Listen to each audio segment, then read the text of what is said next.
दोस्तों, इस वीडियो में आपको ब्लड हाउंड सीरीज के सीजन 1 और सीजन 2 की पूरी कहानी एक साथ देखने को मिलेगी। तो अब आराम से बैठिए और इस पूरी कहानी को एंजॉय कीजिए।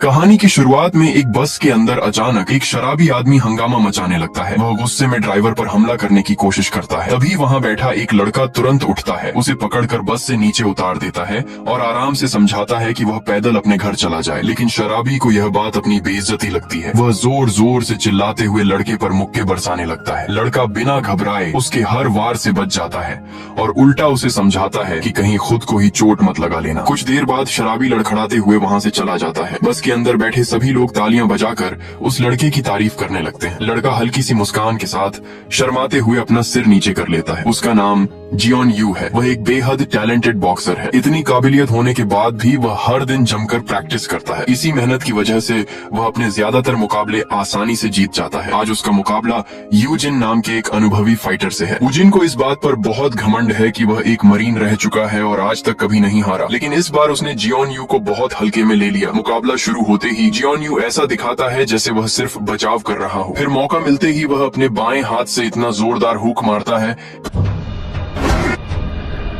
कि यूजिन दर्द से तड़पता हुआ सीधे जमीन पर जा गिरता है। सबको लगता है कि मुकाबला यहीं खत्म हो जाएगा, लेकिन यूजिन किसी तरह दोबारा खड़ा हो जाता है और हाथ उठाकर जियोन यू को उकसाने लगता है। जियोन यू एक पल रुकता है, फिर तेजी से आगे बढ़कर एक और जबरदस्त लेफ्ट हुक मारता है।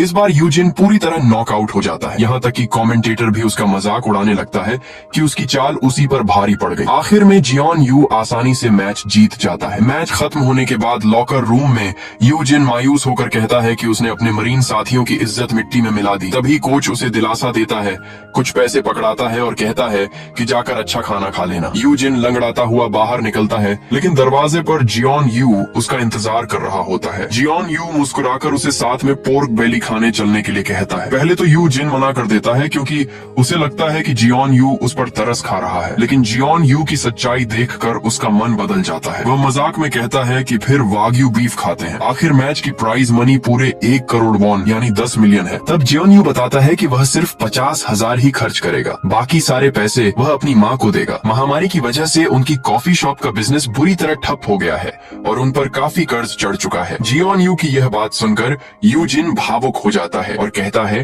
कि खाने का बिल दोनों मिलकर देंगे। खाना खाते समय यूजिन खुद को रोक नहीं पाता और पूछ बैठता है कि आखिर जियोन यू का बायां हाथ इतना ताकतवर कैसे है। जियोन यू हंसते हुए जवाब देता है कि उसका दायां हाथ तो इससे भी ज्यादा मजबूत है, बस अभी तक उसे इस्तेमाल करने का मौका ही नहीं मिला। ये सुनकर यूजिन का घमंड पूरी तरह टूट जाता है, यानी जियोन यू ने उसे सिर्फ बाएं हाथ से ही हरा दिया। अपनी इज्जत बचाने के लिए यूजिन मरीन में बिताए अपने शानदार दिनों की बातें करने लगता है। लेकिन तभी उसे पता चलता है कि जियोन यू भी पहले मरीन रह चुका है और उससे पहले भर्ती हुआ था। ये सुनते ही यूजिन तुरंत खड़ा होकर अपने सीनियर को सलाम करता है। कुछ ही देर पहले तक दोनों एक दूसरे के राइवल थे, लेकिन अब उनकी अच्छी दोस्ती हो जाती है। उधर जियोन यू की माँ फोन पर अपने लेंडर से कुछ और दिनों की मोहलत मांग रही होती है। तभी जियोन यू घर पहुंच जाता है। बेटे को देखते ही वह तुरंत कॉल काट देती है और उसे गले लगा लेती है। उसने पूरा मैच देखा था और अपने बेटे पर उसे बहुत गर्व है। जियोन यू बिना कुछ कहे पूरी प्राइज मनी माँ के हाथ में रख देता है और कहता है कि इससे दुकान का किराया भर देना। माँ की आंखों में आंसू आ जाते हैं। वह पैसे लेने से मना करती है, लेकिन जियोन यू के बार बार कहने पर आखिर मान जाती है और वादा करती है कि एक दिन ब्याज सहित सारे पैसे उसे लौटा देगी। इसके बाद दोनों कैफे बंद करके साथ में घर की तरफ निकल पड़ते हैं। रास्ते में जियोन यू की नजर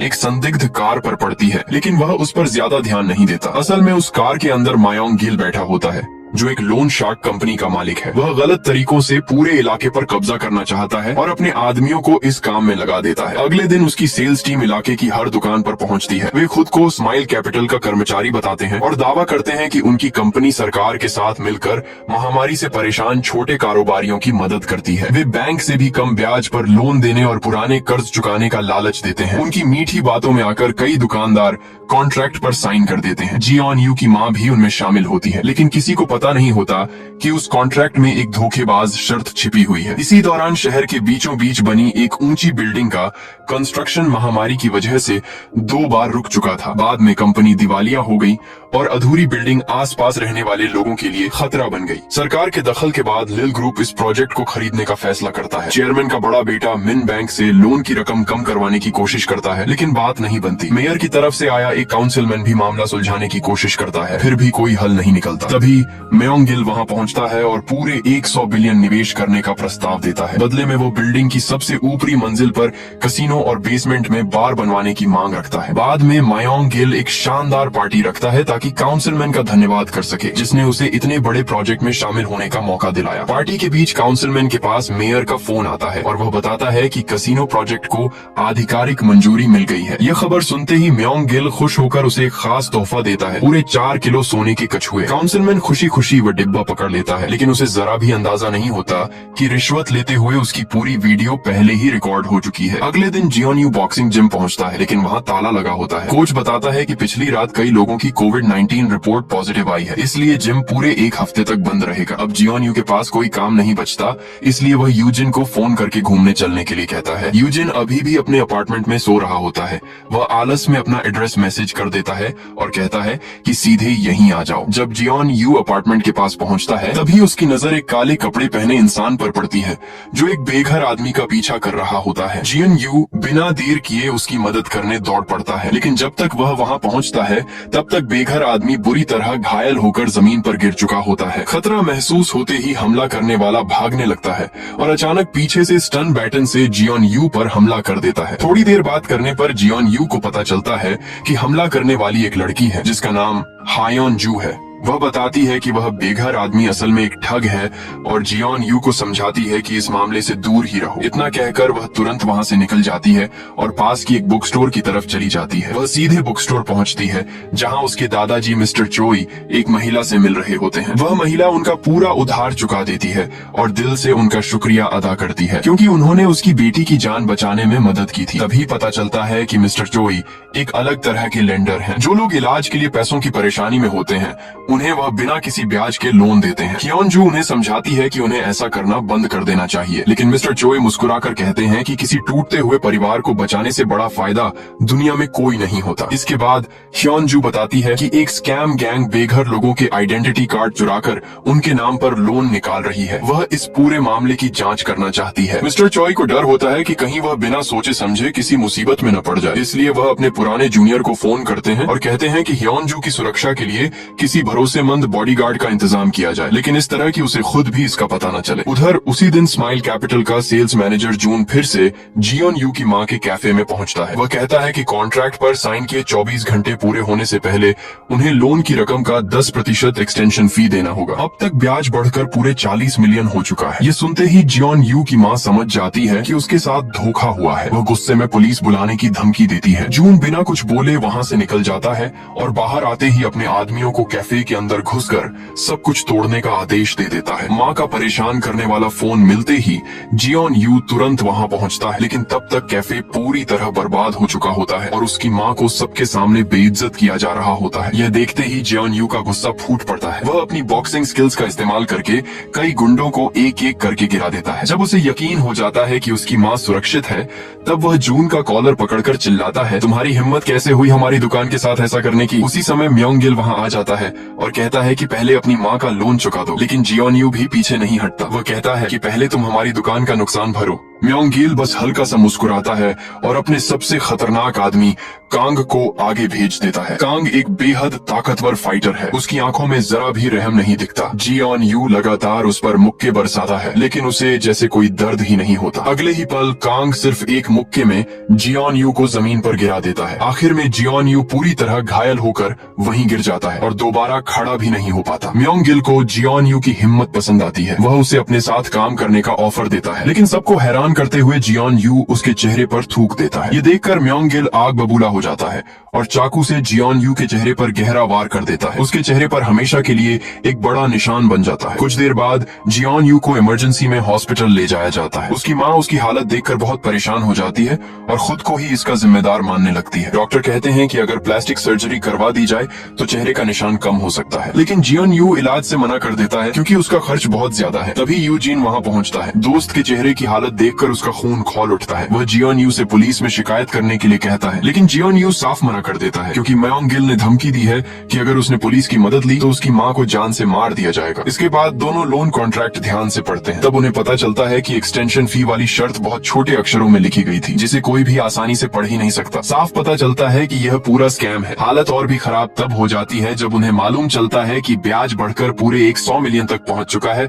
और जियोन यू की माँ अपना घर भी मॉर्गेज रख चुकी है। यूजीन अपने दोस्त का दुख देखकर उसे खाना खिलाने ले जाता है ताकि उसका मन थोड़ा हल्का हो सके। खाना खाते खाते वह अपने कई दोस्तों को फोन करके पैसे उधार मांगने लगता है। दोस्त को अपने लिए इतनी मेहनत करते देखकर जियोन यू की आंखें भर आती हैं। कुछ समय बाद यूजिन अपने पुराने बॉस के पास जाता है और उससे जियोन यू के लिए 100 मिलियन सिर्फ 1% ब्याज पर लोन देने की गुजारिश करता है। बॉस मान जाता है लेकिन एक शर्त रखता है। वह चाहता है कि यूजिन फिर से उसके लिए लोगों से उधार की वसूली का काम करे। इससे पहले कि यूजिन कुछ बोल पाता, जियोन यू बीच में ही मना कर देता है। वह कहता है कि वे बॉक्सर हैं, गुंडे नहीं। कमजोर लोगों को डराकर पैसे कमाना उनके बस की बात नहीं है। जियोन यू की यह बात सुनकर यूजिन भी उसी वक्त पैसे वापस कर देता है और दोनों वहां से निकल जाते हैं। इसके बाद यूजिन मदद के लिए अपने सम्मानित सीनियर मून के पास जाता है। इत्तेफाक से यही मून वह इंसान है जिससे मिस्टर चोई ने हायोनजू के लिए बॉडीगार्ड ढूंढने को कहा था। मून कई लोगों का इंटरव्यू ले चुका है लेकिन उसे अभी तक सही आदमी नहीं मिला। वह यूजिन को अच्छी तरह जानता है, इसीलिए सोचता है कि जियोन यू और यूजिन दोनों का नाम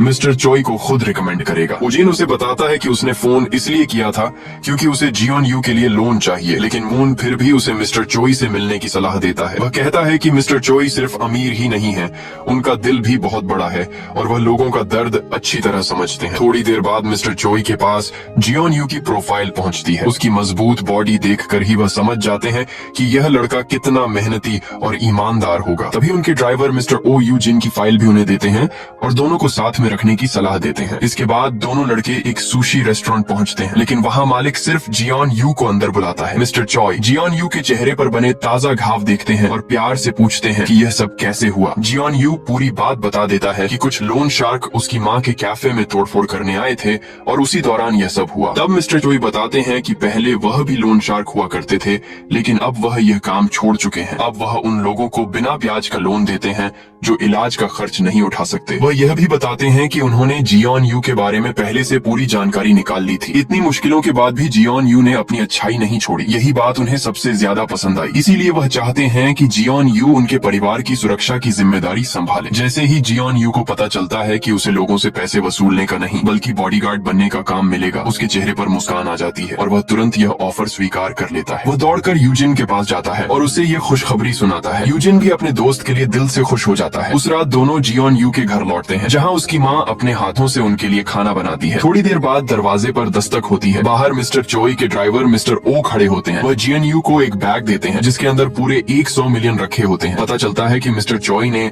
जियोन यू की पूरे 2 साल की सैलरी पहले ही एडवांस में दे दी है ताकि वह तुरंत अपना सारा कर्ज चुका सके। इतनी बड़ी मदद देखकर जियोन यू खुद को रोक नहीं पाता और उसकी आंखों से आंसू निकल पड़ते हैं। उसकी माँ खुद को दोष देती है। उसे लगता है कि उसी की वजह से बेटे को अपना बॉक्सिंग का सपना छोड़ना पड़ा, लेकिन जियोन यू उसे समझाता है कि सब ठीक हो जाएगा। फिर वह यूजिन का भी दिल से शुक्रिया करता है जिसने मुश्किल वक्त में हर कदम पर उसका साथ दिया। अगले दिन यूजिन जियोन यू के साथ कंपनी पहुंचता है। वह भी वहां जॉब पाना चाहता है, इसलिए मिस्टर चोई को समझाने की कोशिश करता है कि अगर दोनों साथ काम करेंगे तो जियोन यू जल्दी सब कुछ सीख जाएगा। मिस्टर चोई उसकी बात मान लेते हैं, लेकिन कहते हैं कि फाइनल डिसीजन लेने से पहले दोनों को उनकी पोती का इंटरव्यू पास करना होगा। यह सुनकर जियोन यू थोड़ा घबरा जाता है क्योंकि वह एडवांस सैलरी से पहले ही अपना पूरा कर्ज चुका चुका है और अभी तक उसकी जॉब भी पक्की नहीं हुई है। तब मिस्टर चोई मुस्कुराकर उसका हौसला बढ़ाते हैं। वो कहते हैं कि उन्हें पूरा भरोसा है कि जियोन यू यह इंटरव्यू जरूर पास कर लेगा। मिस्टर चोई दोनों को अच्छा खाना खाने के लिए कुछ पैसे भी देते हैं। जाते जाते वह एक बात खास तौर पर कहते हैं, चाहे जैसी भी मुश्किल आए तुम दोनों हमेशा एक दूसरे का साथ मत छोड़ना। था। इधर दोनों बुक स्टोर में इंतजार कर रहे होते हैं। तभी जियोन यू यह देखकर हैरान रह जाता है कि मिस्टर चोई की पोती और कोई नहीं बल्कि हायोन जू है। उसी समय यू जिन की नजर बुक स्टोर में रखी किताबों पर पड़ती है। उसे पता चलता है कि हर किताब के अंदर पूरे 100 मिलियन छिपे हुए हैं। वह हैरानी से हिसाब लगाने लगता है कि अगर हर किताब में इतने पैसे हैं तो इस बुक स्टोर की कीमत आखिर कितनी होगी। तभी जियोन यू घबराते हुए बताता है कि उसकी पहले ह्योन जू से अच्छी मुलाकात नहीं हुई थी। यू जिन उसके कंधे पर हाथ रखकर कहता है, टेंशन मत ले, आगे मैं संभाल लूंगा। थोड़ी देर बाद ह्योन जू अपने दादाजी के कहने पर वहाँ पहुँचती है। यूजिन अपनी बातों से उसे मनाने की पूरी कोशिश करता है लेकिन उसका कोई असर नहीं होता। ह्योन जू साफ कह देती है कि उसे किसी बॉडीगार्ड की जरूरत नहीं है और वह दोनों को वहाँ से जाने के लिए कह देती है। जाते जाते वह यूजिन के नकली शूज का मजाक भी उड़ा देती है। ये बात यूजिन को बहुत बुरी लगती है और वह गुस्से में वहाँ से निकल जाता है, लेकिन जियोन यू वहीं रुक जाता है। वह घुटनों के बल बैठकर ह्योन जू से दिल से गुजारिश करता है कि उसे इस जॉब की बहुत जरूरत है। वह बताता है कि उसकी माँ स्माइल कैपिटल के स्कैम में फंस गई है और अब उन पर पूरे 100 मिलियन का कर्ज चढ़ चुका है। ये सुनते ही ह्योन जू का रवैया बदल जाता है क्योंकि वह खुद काफी समय से स्माइल कैपिटल के गैर कानूनी कामों की जांच कर रही होती है। वह जियोन यू को उठने के लिए कहती है और दोनों लड़कों को अपने साथ खाना खाने चलने का न्योता देती है। खाना खाते समय जियोन यू अपनी माँ के साथ हुए स्कैम की पूरी कहानी सुनाता है। तब ह्योन जू उन्हें उस नकली बेघर आदमी जे की सच्चाई बताती है। वह कहती है कि जे ने पहले उसके दादाजी से झूठ बोला था कि उसकी माँ की तुरंत सर्जरी करनी है। इसी बहाने उसने उनसे पूरे 10 मिलियन ठग लिए और फिर गायब हो गया। बाद में उसने खुद को बेघर आदमी बनाकर असली बेघर लोगों के आइडेंटिटी कार्ड चुराने शुरू कर दिए। उन्हीं के नाम पर भारी ब्याज वाले लोन निकलवाता है और उसका सारा पैसा उसके बॉस जून तक पहुंचता है। जैसे ही जियोन यू जून का नाम सुनता है वह तुरंत पहचान जाता है कि यही वही आदमी है जिसने उसकी माँ को बेइज्जत किया था। इसके बाद ह्योन जू दोनों को नया काम देती है। वह कहती है कि आज रात जे का पीछा करना है और देखना है कि वह एक रात में कितने लोगों के आइडेंटिटी कार्ड चुराता है। वह बार बार समझाती है कि चाहे कुछ भी हो जाए अपनी पहचान किसी भी हाल में सामने नहीं आने देनी है। अगर उनका भेद खुल गया तो उसका पूरा प्लान बेकार हो जाएगा। उधर जे और उसके साथी अपने शरीर पर मिट्टी मलकर खुद को और भी बदहाल दिखाते हैं। फिर वे वैन में बैठकर स्टेशन की तरफ निकल जाते हैं। जियोन यू और यू जीन भी भेष बदलकर उनका पीछा करने लगते हैं। दोनों देखते हैं कि स्कैम करने वाले लोग एक बेघर आदमी के पास जाते हैं और खुद को गवर्नमेंट की तरफ से चलने वाली होमलेस एसोसिएशन का सदस्य बताते हैं। वे कहते हैं कि अगर वह उनके साथ जुड़ जाएगा तो उसे हर महीने पैसे मिलेंगे। बेचारा आदमी उनकी बातों में आ जाता है और अपना आइडेंटिटी कार्ड उन्हें दे देता है। दोनों लड़के यह सब चुपचाप देखते रहते हैं और लगातार हायन जू को फोन पर मैसेज करके सारी जानकारी भेजते रहते हैं। कुछ देर बाद स्कैम करने वाले लोग एक बुजुर्ग को अपना अगला शिकार बनाने की कोशिश करते हैं, लेकिन वह बूढ़ा आदमी तुरंत जे को पहचान लेता है और गुस्से में अपना आइडेंटिटी कार्ड वापस मांगने लगता है। जियोन यू उसकी मदद करने के लिए आगे बढ़ता है, लेकिन यू जिन उसे रोक देता है। उसे ह्योन जू की बात याद रहती है कि किसी भी हालत में अपनी पहचान सामने नहीं आने देनी है। मगर जब जियोन यू देखता है कि उस बुजुर्ग की जान खतरे में है तो वह खुद को रोक नहीं पाता। वह सीधे जाकर गुंडों से भिड़ जाता है। लड़ाई के दौरान जे की नजर जियोन यू की टोपी पर पड़ती है, वही लाल बिल्ली वाली टोपी जो पहले हायन जू पहना करती थी। तभी यू जीन उड़कर एक जोरदार किक मारता है और जे जमीन पर गिर जाता है, लेकिन मौका मिलते ही जे वहाँ से भाग निकलता है। थोड़ी देर बाद एम्बुलेंस आती है और घायल बुजुर्ग को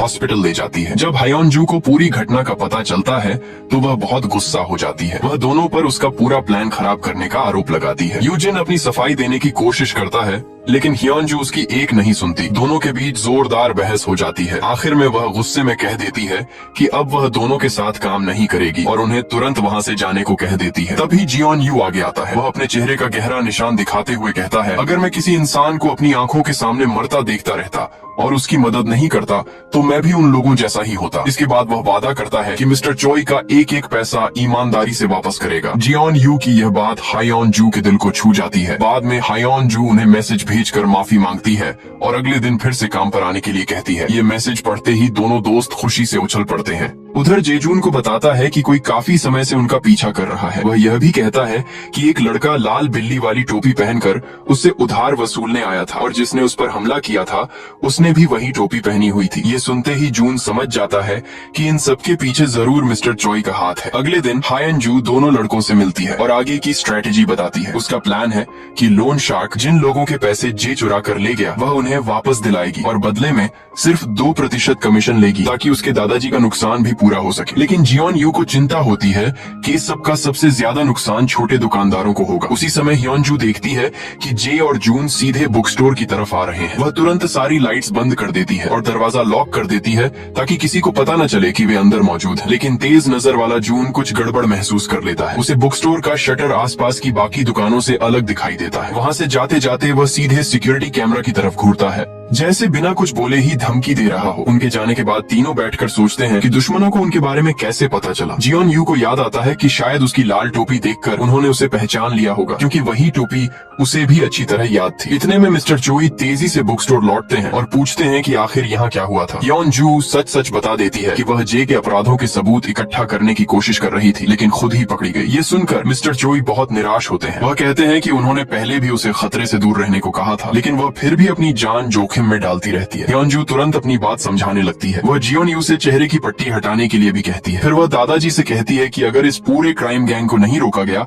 तो जियोन यू जैसे और भी कई मासूम लोग उनकी चाल में फंस जाएंगे। तब मिस्टर चोई जियोन यू से पूछते हैं कि उसके चेहरे पर यह गहरा जख्म किसने दिया। जियोन यू जवाब देता है कि स्माइल कैपिटल का चेयरमैन, जिसके बाएं गाल पर लंबा निशान है। ये सुनते ही मिस्टर चोई बेचैन हो जाते हैं। वह तुरंत अपने ड्राइवर मिस्टर ओ को कहते हैं कि पता लगाओ कहीं वह आदमी म्योंग गिल तो नहीं है। इन सब घटनाओं के बाद हियोन दोनों लड़कों के काफी करीब आ जाती है। रात के खाने के दौरान वह उन्हें अपनी जिंदगी का एक राज बताती है। वह कहती है कि उसका मिस्टर चोई से खून का रिश्ता नहीं है। बचपन में उसे उनके बनाए हुए ऑर्फनेज में भेजा गया था और बाद में मिस्टर चोई ने ही उसे अपनी बेटी की तरह गोद ले लिया। उधर मिस्टर चोई के पास उनके ड्राइवर मिस्टर ओ का फोन आता है। वह बताते हैं कि स्माइल कैपिटल का चेयरमैन सच में म्योंग गिल ही है। इसके बाद कहानी कई साल पीछे चली जाती है। उस समय मिस्टर चोई अपनी कंपनी के सभी कर्मचारियों को बताते हैं कि महीने के आखिर तक उनकी कंपनी हमेशा के लिए बंद हो जाएगी। जिन लोगों की नौकरी जा रही होती है उनमें म्योंग गिल भी शामिल था। उसी रात जब मिस्टर ओ सिक्योरिटी गार्ड की नौकरी कर रहे थे, उन्हें पता चलता है कि कुछ चोर ऑफिस के अंदर घुस आए हैं। यह खबर मिलते ही मिस्टर चोई बिना देर किए वहां पहुंच जाते हैं। अंदर घुसकर उन्हें पता चलता है कि चोरी करने वाले कांग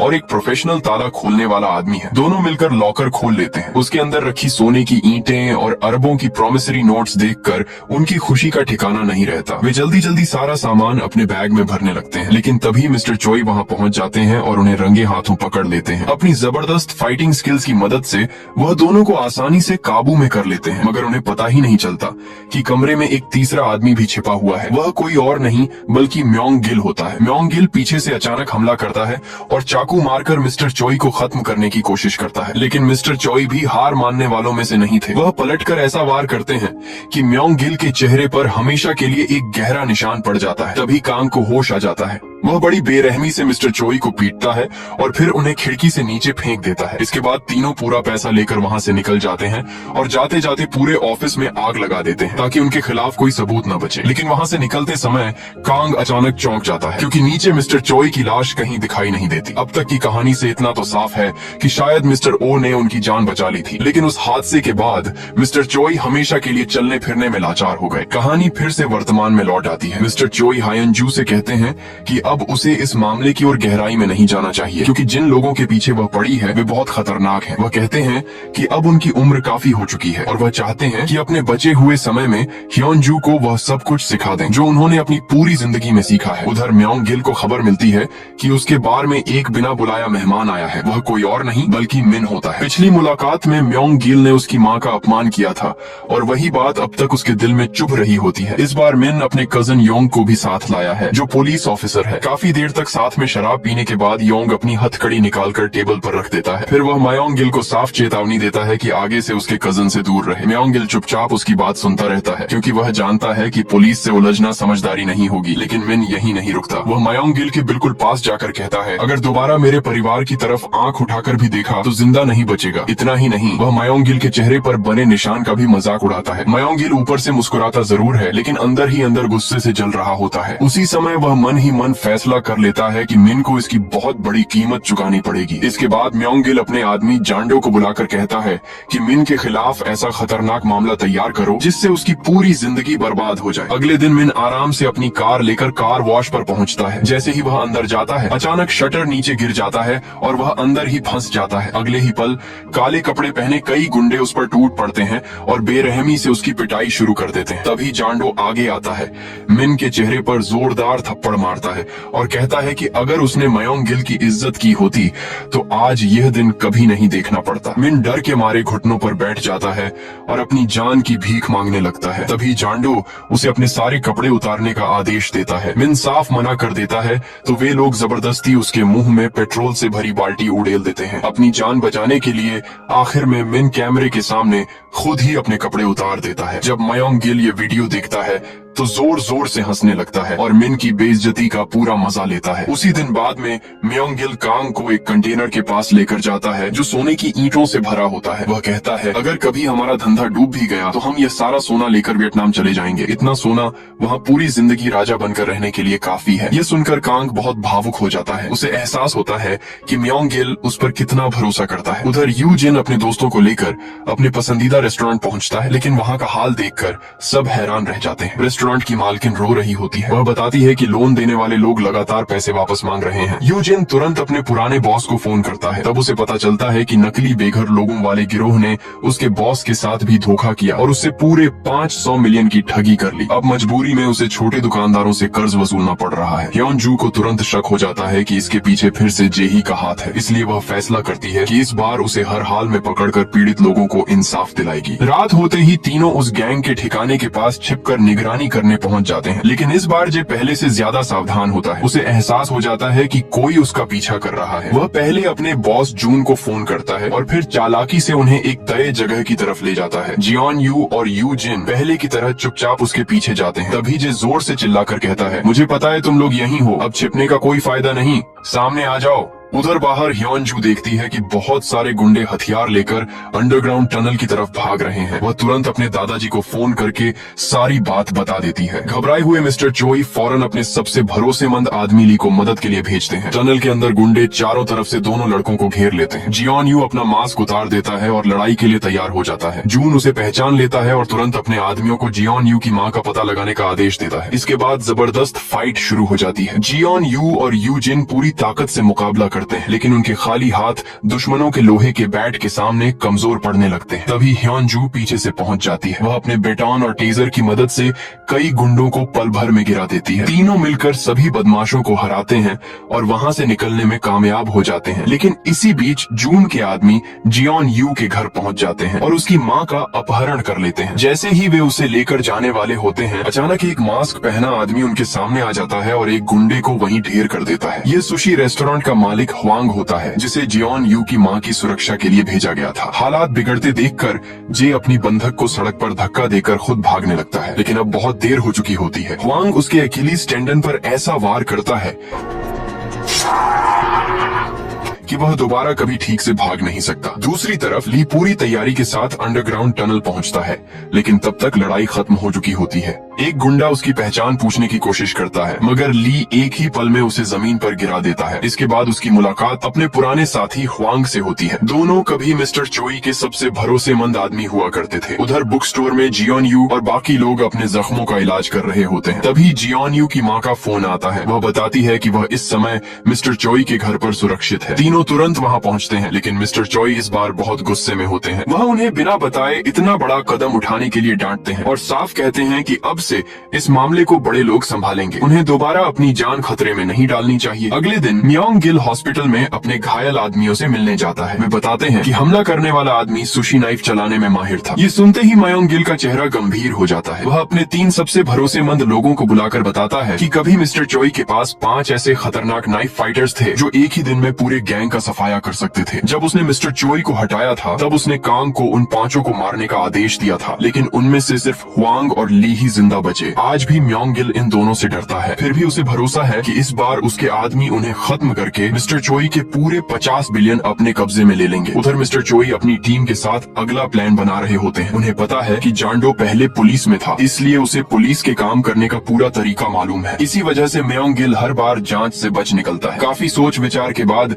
मिस्टर चोई ली को जून के पीछे लगाने का फैसला करते हैं, जबकि हुआंग को म्योंग गिल का पता लगाने की जिम्मेदारी मिलती है। साथ ही वे तय करते हैं कि बुक स्टोर में रखा सारा कैश किसी सुरक्षित जगह पहुंचाना होगा। हुआंग सलाह देता है कि यह काम बच्चों से करवाया जाए। ली भी उसकी बात मान जाता है। वह कहता है कि उसने अपनी आंखों से देखा है कि ये दोनों लड़के अकेले 30 आदमियों का सामना कर चुके हैं। इसी समय जियोन यू की माँ ने सभी के लिए शानदार खाना बनाया होता है और तीनों आराम से खाना खा रहे होते हैं। तभी ह्योन जू के फोन पर मैसेज आता है कि बुक स्टोर का सारा कैश तुरंत दूसरी जगह पहुंचाना है। वे लोग खाली डिब्बे और 2 गाड़ियां तैयार करते हैं और मिशन शुरू कर देते हैं, लेकिन उन्हें बिल्कुल अंदाजा नहीं होता कि कोई चुपचाप उनका पीछा कर रहा है। काम जल्दी खत्म करने के लिए जियोन यू कहता है कि वह और यूजिन वेयरहाउस से ट्रॉली लेकर आते हैं। तब तक ह्योन जू कैश को डिब्बों में रखने की तैयारी करे। अचानक ह्योन जू को बाहर कुछ गड़बड़ महसूस होती है। मॉनिटर में वह देखती है कि कोई वेयरहाउस की तरफ बढ़ रहा है। वह तुरंत बाहर दौड़ती है, लेकिन पीछे से जांडो उस पर हमला कर देता है। ह्योन जू अपने टेजर बेटॉन से जवाब देने की कोशिश करती है,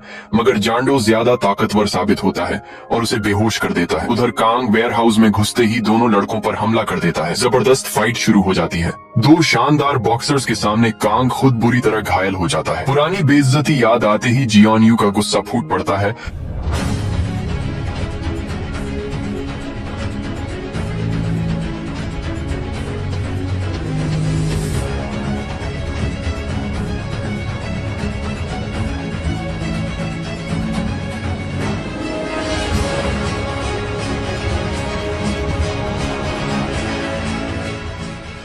और वह लगभग उसे मार ही डालता, लेकिन यूजिन समय रहते उसे रोक लेता है और शांत करता है। इसके बाद दोनों बेहोश पड़े कांग को रस्सियों से बांध देते हैं। दूसरी तरफ ह्योन जू होश में आते ही जांडो के हाथ पर जोर से काट लेती है और खुद को छुड़ा लेती है। फिर अपना बेटन निकालकर सीधे उसका सामना करती है। तेज और सटीक वारों से वह आखिरकार जांडो को भी हरा देती है। जाते जाते वह उसकी हथकड़ी भी वापस उसी के हाथ में थमा देती है। कुछ देर बाद तीनों फिर से एक साथ बुक स्टोर पहुंचते हैं, लेकिन वहां पहुंचकर देखते हैं कि पानी की पाइपें तोड़ दी गई हैं और जांडो वहां से पहले ही भाग चुका है। दूसरी तरफ जांडो तुरंत म्योंग गिल को फोन करके बताता है कि वह बुरी तरह घायल हो गया है और उसे इलाज की जरूरत है, लेकिन म्योंग गिल को उसकी जरा भी परवाह नहीं होती। म्योंग गिल जांडो की हालत देखकर भी बिल्कुल नहीं पिघलता। वह उसे आदेश देता है कि पहले और आदमी इकट्ठा करके सारी गड़बड़ी संभाले, उसके बाद ही हॉस्पिटल जाकर अपना इलाज करवाए। उधर बुक स्टोर में बच्चे तेजी से हर डिब्बे में कैश भरकर गाड़ियों में रख रहे होते हैं। साथ ही तिजोरी में रखी सोने की ईंटें और डॉलर भी निकाल कर लोड कर देते हैं। सब कुछ लगभग तैयार हो चुका होता है, लेकिन तभी कई वैन से गुंडों की पूरी फौज वहाँ पहुँच जाती है। तीनों बिना देर किए गाड़ियाँ लेकर भाग निकलते हैं, मगर बदमाश भी तुरंत उनके पीछे लग जाते हैं। ह्योन जू एक पल भी नहीं सोचती। वह अपनी कार सीधा एक वैन में दे मारती है ताकि जियोन यू को भागने का थोड़ा वक्त मिल जाए। आखिर सबसे ज्यादा कैश उसी की गाड़ी में रखा होता है। टनल के अंदर पहुंचकर वह पीछे आ रही गाड़ियों का रास्ता रोकने की कोशिश करती है, लेकिन कामयाब नहीं हो पाती। तब वह पूरी रफ्तार से दूसरी वैन में टक्कर मार देती है। जोरदार टक्कर से वैन पलट जाती है, लेकिन उसी सबसे जरूरी पल पर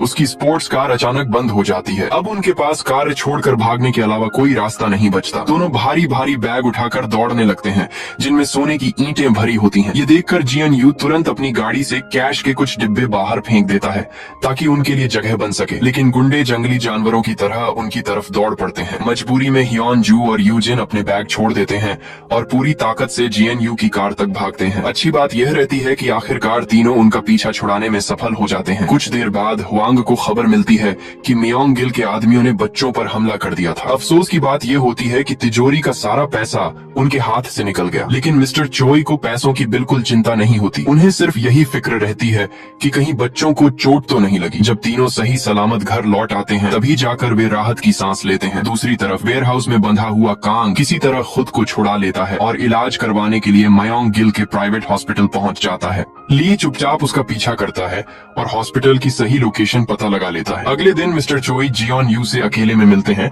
और उसका शुक्रिया अदा करते हैं। वो बताते हैं कि जब से ह्योन जू की मुलाकात जियोन यू और यूजिन से हुई है, उसके स्वभाव में काफी बदलाव आ गया है। फिर वह जियोन यू को बताते हैं कि उसके सारे कर्ज खत्म हो चुके हैं। इतना ही नहीं, वह उसकी माँ के लिए भी पैसा लगाने को तैयार है ताकि वह किसी नई जगह अपना कैफे खोल सके। यह एहसान सुनकर जियोन यू वादा करता है कि जब तक म्योंग गिल पकड़ा नहीं जाता, वह चैन से नहीं बैठेगा। थोड़ी देर बाद हुआंग बच्चों के लिए ताजा सशीमी से भरी शानदार दावत तैयार करता है। माहौल काफी खुशगवार होता है और कुछ देर बाद ली भी वहाँ पहुँच जाता है। वह दोनों लड़कों को समझाता है कि अगर किसी मिशन के दौरान पुलिस ने उन्हें पकड़ लिया तो उनका प्रोफेशनल बॉक्सर बनने का सपना हमेशा के लिए खत्म हो जाएगा। लेकिन दोनों बिना डरे कहते हैं कि वे सिर्फ जितनी हो सके उतनी मदद करना चाहते हैं। उनका हौसला देखकर हुआंग अगले मिशन की तैयारी शुरू कर देता है। वह दोनों लड़कों को नाइफ चलाना सिखाने लगता है, जबकि ली हायनजू को मोटरसाइकिल चलाते हुए दुश्मन पर हमला करने की ट्रेनिंग देता है। रात होते ही दोनों टीम अपने अपने मिशन पर निकल जाती है। ली अंडरग्राउंड पार्किंग में छिप जाता है और हायनजू ऊपर से निगरानी करती रहती है। जैसे ही टारगेट वहां पहुंचता है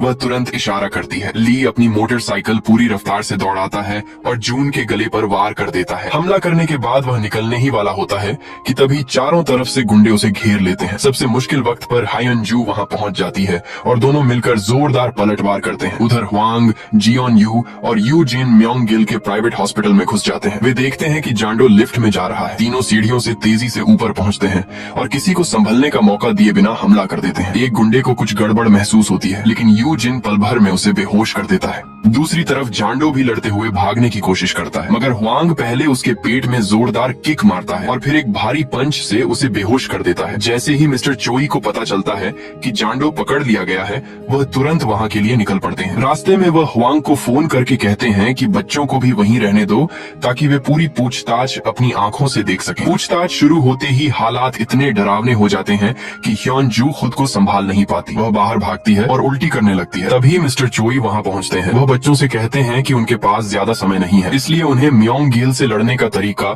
जितनी जल्दी हो सके सीखना होगा। इसके बाद मिस्टर चोई खुद जांडो के सामने बैठते हैं और उसके दिमाग से खेलना शुरू कर देते हैं। वह कहते हैं कि म्योंग गिल अपने किसी आदमी पर भरोसा नहीं करता। जैसे ही किसी से उसे खतरा महसूस होता है वह उसे मरवा देता है। अगर अभी जांडो की फोटो म्योंग गिल को भेज दी जाए तो वह यही समझेगा कि जांडो ने उसे धोखा दे दिया है और खुद ही उसे खत्म करवा देगा। ये सुनते ही जांडो बुरी तरह भड़क जाता है और चिल्लाकर कहता है, मैं क्यों मरूं? तब मिस्टर चोई उसे भरोसा दिलाते हैं कि अगर वह सच बता देगा तो उसे बहुत दूर किसी सुरक्षित देश में भेज दिया जाएगा, जहां आराम से जीने के लिए काफी पैसा भी मिलेगा। बदले में उन्हें सिर्फ म्योंग गिल के सारे राज जानने हैं। आखिरकार जांडो टूट जाता है और सब कुछ बताने को तैयार हो जाता है। ली उसकी पूरी बात अपने फोन में रिकॉर्ड कर लेता है। जांडो बताता है कि म्योंग गिल के पास बड़े बड़े नेताओं और बिजनेसमैन की कई गंदी वीडियोस हैं, जिनसे वह उन्हें ब्लैकमेल करता है। उन्हीं में से एक वीडियो लिल ग्रुप के बड़े बेटे का भी है, जिसकी वजह से उसे मजबूर होकर अपने होटल में म्योंग गिल का कसीनो खुलवाना पड़ा। वह यह भी बताता है कि सारी वीडियोस एक खास सेफ में रखी हैं, जो सिर्फ म्योंग गिल के दाहिने हाथ की नसों के पैटर्न से खुलता है। अगर म्योंग गिल चाहे तो अपने फोन से उन सभी फाइल्स को दूर बैठे बैठे डिलीट भी कर सकता है। इसके बाद मिस्टर चोई आखिरी सवाल पूछते हैं कि म्योंग गिल सोने की ईंटें कहाँ छिपा कर रखता है। जांडो जवाब देता है कि यह बात सिर्फ कांग को पता है, क्योंकि म्योंग गिल सच में सिर्फ उसी पर भरोसा करता है। दूसरी तरफ म्योंग गिल की मुलाकात मिन से होती है। वह देखता है कि मिन अपने पुलिस ऑफिसर कजन योंग से फोन पर बात कर रहा है। म्योंग गिल उसे बताता है कि आज रात मोटरसाइकिल पर आए एक आदमी ने उसके एक आदमी पर हमला किया है। फिर वह योंग को आदेश देता है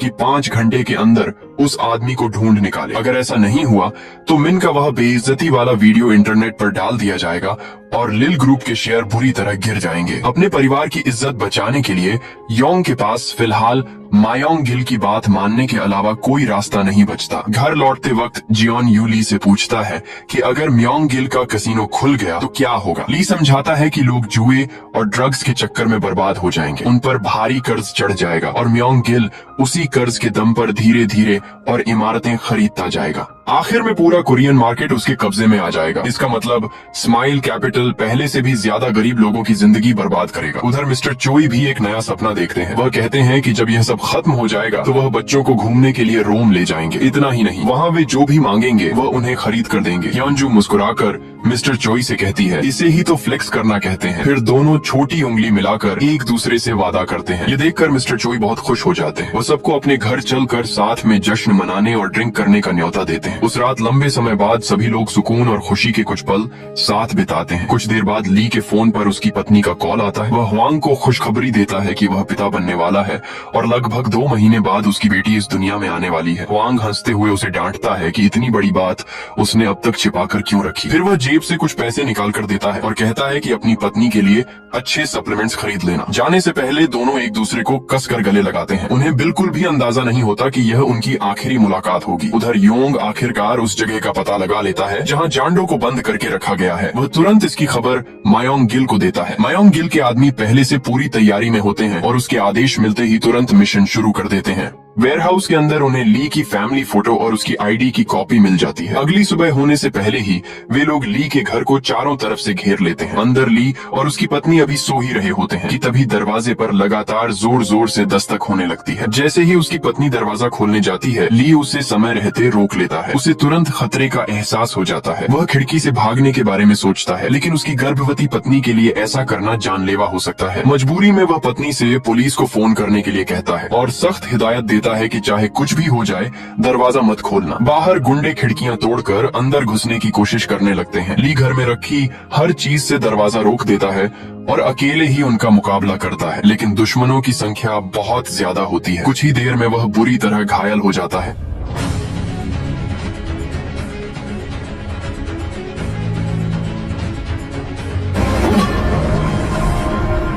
तभी मयोंग गिल उसके सामने आकर कहता है कि अगर उसने हुआंग का ठिकाना नहीं बताया तो उसकी पत्नी को मार दिया जाएगा। अब ली के सामने सबसे मुश्किल फैसला होता है। एक तरफ उसकी पत्नी होती है और दूसरी तरफ उसका दोस्त। उधर मिस्टर चोई के घर में सभी का नशा उतर चुका होता है। जियोन यू की माँ सबके लिए नाश्ता बनाती है। मिस्टर चोई उसके हाथ के खाने की खूब तारीफ करते हैं और कहते हैं कि अगर वह चाहें तो उनके ऑर्फनेज में बच्चों की देखभाल में मदद कर सकती है। नाश्ता खत्म होने के बाद हियोन जू और जियोन यू उन्हें वहां छोड़ने निकल जाते हैं। इसी बीच हुआंग अपने सुशी रेस्टोरेंट पहुंचता है। वह देखता है कि दरवाजा खुला हुआ है, लेकिन उसे यह नहीं पता होता कि अंदर काम करने वाले सभी लोगों को पहले ही मार दिया गया है। वह आराम से अपनी शेफ वाली ड्रेस बदलने लगता है। तभी किचन में मायोंग गिल उसके सामने आ जाता है। हुआंग गुस्से में पूछता है कि उसने उसका पता कैसे लगाया। मायोंग गिल बिल्कुल शांत होकर जवाब देता है कि उसने ली और उसकी पत्नी दोनों को मार दिया है। ये सुनते ही दोनों अपने अपने नाइफ निकाल लेते हैं और जबरदस्त लड़ाई शुरू हो जाती है। लेकिन मायोंग गिल पहले से पूरी तैयारी करके आया होता है। उसके जूतों में छिपे हुए ब्लेड लगे होते हैं और उसने स्टील वेस्ट भी पहन रखी होती है। आखिर में हुआंग बुरी तरह घायल हो जाता है।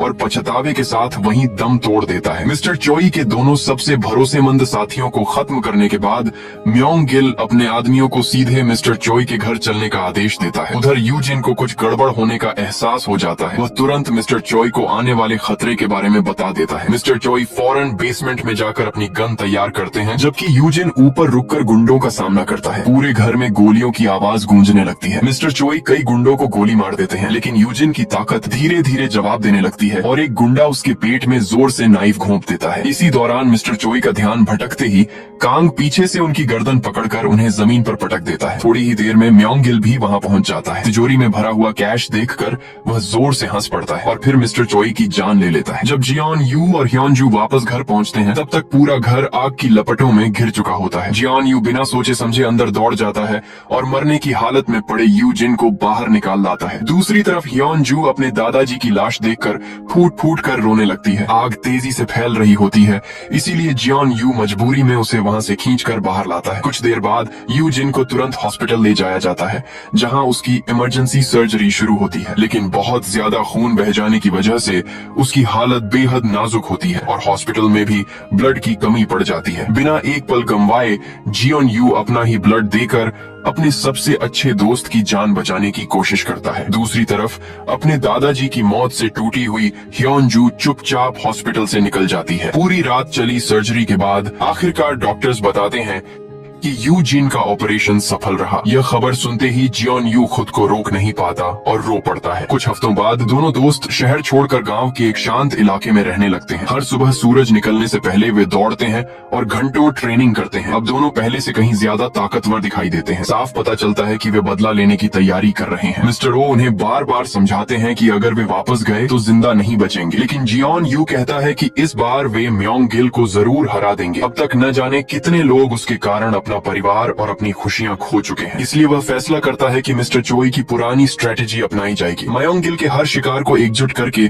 उसी पर हमला किया जाएगा। फिर भी मिस्टर ओ उन्हें जाने की इजाजत नहीं देते। कुछ समय बाद जब वे कब्रिस्तान जाते हैं तो वहाँ उन्हें ह्योन जू का लिखा हुआ एक लेटर मिलता है। उसमें लिखा होता है कि वह अपने दादाजी की बची हुई रकम लेकर रोम चली गई है ताकि उनकी आखिरी इच्छा पूरी कर सके। वह माफी मांगते हुए लिखती है कि अगर वह यहीं रहती तो हर दिन पुराने जख्म याद करके सिर्फ रोती रहती। ये लेटर पढ़कर मिस्टर ओ आखिरकार बच्चों का दर्द समझ जाते हैं। वह मिस्टर चोई की बची हुई इमरजेंसी फंड उन्हें सौंप देते हैं और उनके प्लान के लिए हाँ कर देते हैं। बस एक बात कहते हैं, जो भी करो लेकिन खुद को चोट मत लगने देना। जियोन यू पूरे भरोसे से जवाब देता है, हम जरूर जीतेंगे। कुछ समय बाद दोनों लड़के उस अपार्टमेंट में पहुंचते हैं जिसका इंतजाम मिस्टर ओ ने किया होता है। वहीं उनकी मुलाकात उनकी पोती डोमिन से होती है। रहने की व्यवस्था होने के बाद तीनों मिलकर अपना अगला प्लान बनाते हैं। सबसे पहले वे एक ऐसे लोन शार्क से मिलते हैं जिसे मायोंग गिल ने भी धोखा दिया था। वे उसे अपने साथ आने के लिए मनाने की कोशिश करते हैं लेकिन वह साफ मना कर देता है। उसे पता है कि अगर उसने मायोंग गिल के खिलाफ कदम उठाया तो उसकी मौत तय है। इसके बाद दोनों मून से मिलने जाते हैं जिसने कभी उन्हें बॉडीगार्ड वाली नौकरी दिलवाई थी, लेकिन उसकी हालत बेहद खराब होती है। स्माइल कैपिटल ने हाल ही में उसे भी ठग लिया था और उसके साथ मारपीट भी की गई थी। जियोन यू और यू जिन उसे बताते हैं कि इस पूरे गिरोह के पीछे मियोंग गिल है और उसी ने मिस्टर चोई और उनके सबसे भरोसेमंद साथियों की हत्या करवाई है। मून पहले इस बात पर यकीन नहीं करता क्योंकि मिस्टर चोई पूरी जिंदगी उसके सबसे बड़े मददगार रहे थे। उसी दिन बाद में दोनों लड़के पहले वाले नकली बेघर आदमी जे को पकड़ लेते हैं। उसे अगवा करके वे मियोंग गिल के बारे में सारी जानकारी उगलवाते हैं। तभी उन्हें पता चलता है कि जून, जिसका गला काटा गया था, वह अब भी जिंदा है। जियोन यू उससे आखिरी सवाल पूछता है कि क्या मियोंग गिल का कैसीनो शुरू हो चुका है। जे बताता है कि अभी लिल ग्रुप के साथ कॉन्ट्रैक्ट को लेकर विवाद चल रहा है। इसी वजह से फिलहाल होटल में कैसीनो खोलने की इजाजत नहीं मिली है। जे से सारी जानकारी निकलवाने के बाद यूजिन उसकी एक फोटो खींच लेता है। फिर उसे सख्त चेतावनी देता है कि अगर उसने दोबारा उन्हें धोखा देने की कोशिश की तो यही फोटो सीधे मियोंग गिल तक पहुंच जाएगी। ये सुनते ही जे डर जाता है और चुपचाप वहां से चला जाता है। उधर अपार्टमेंट में लौटकर जियोन यू और यूजिन इंटरनेट पर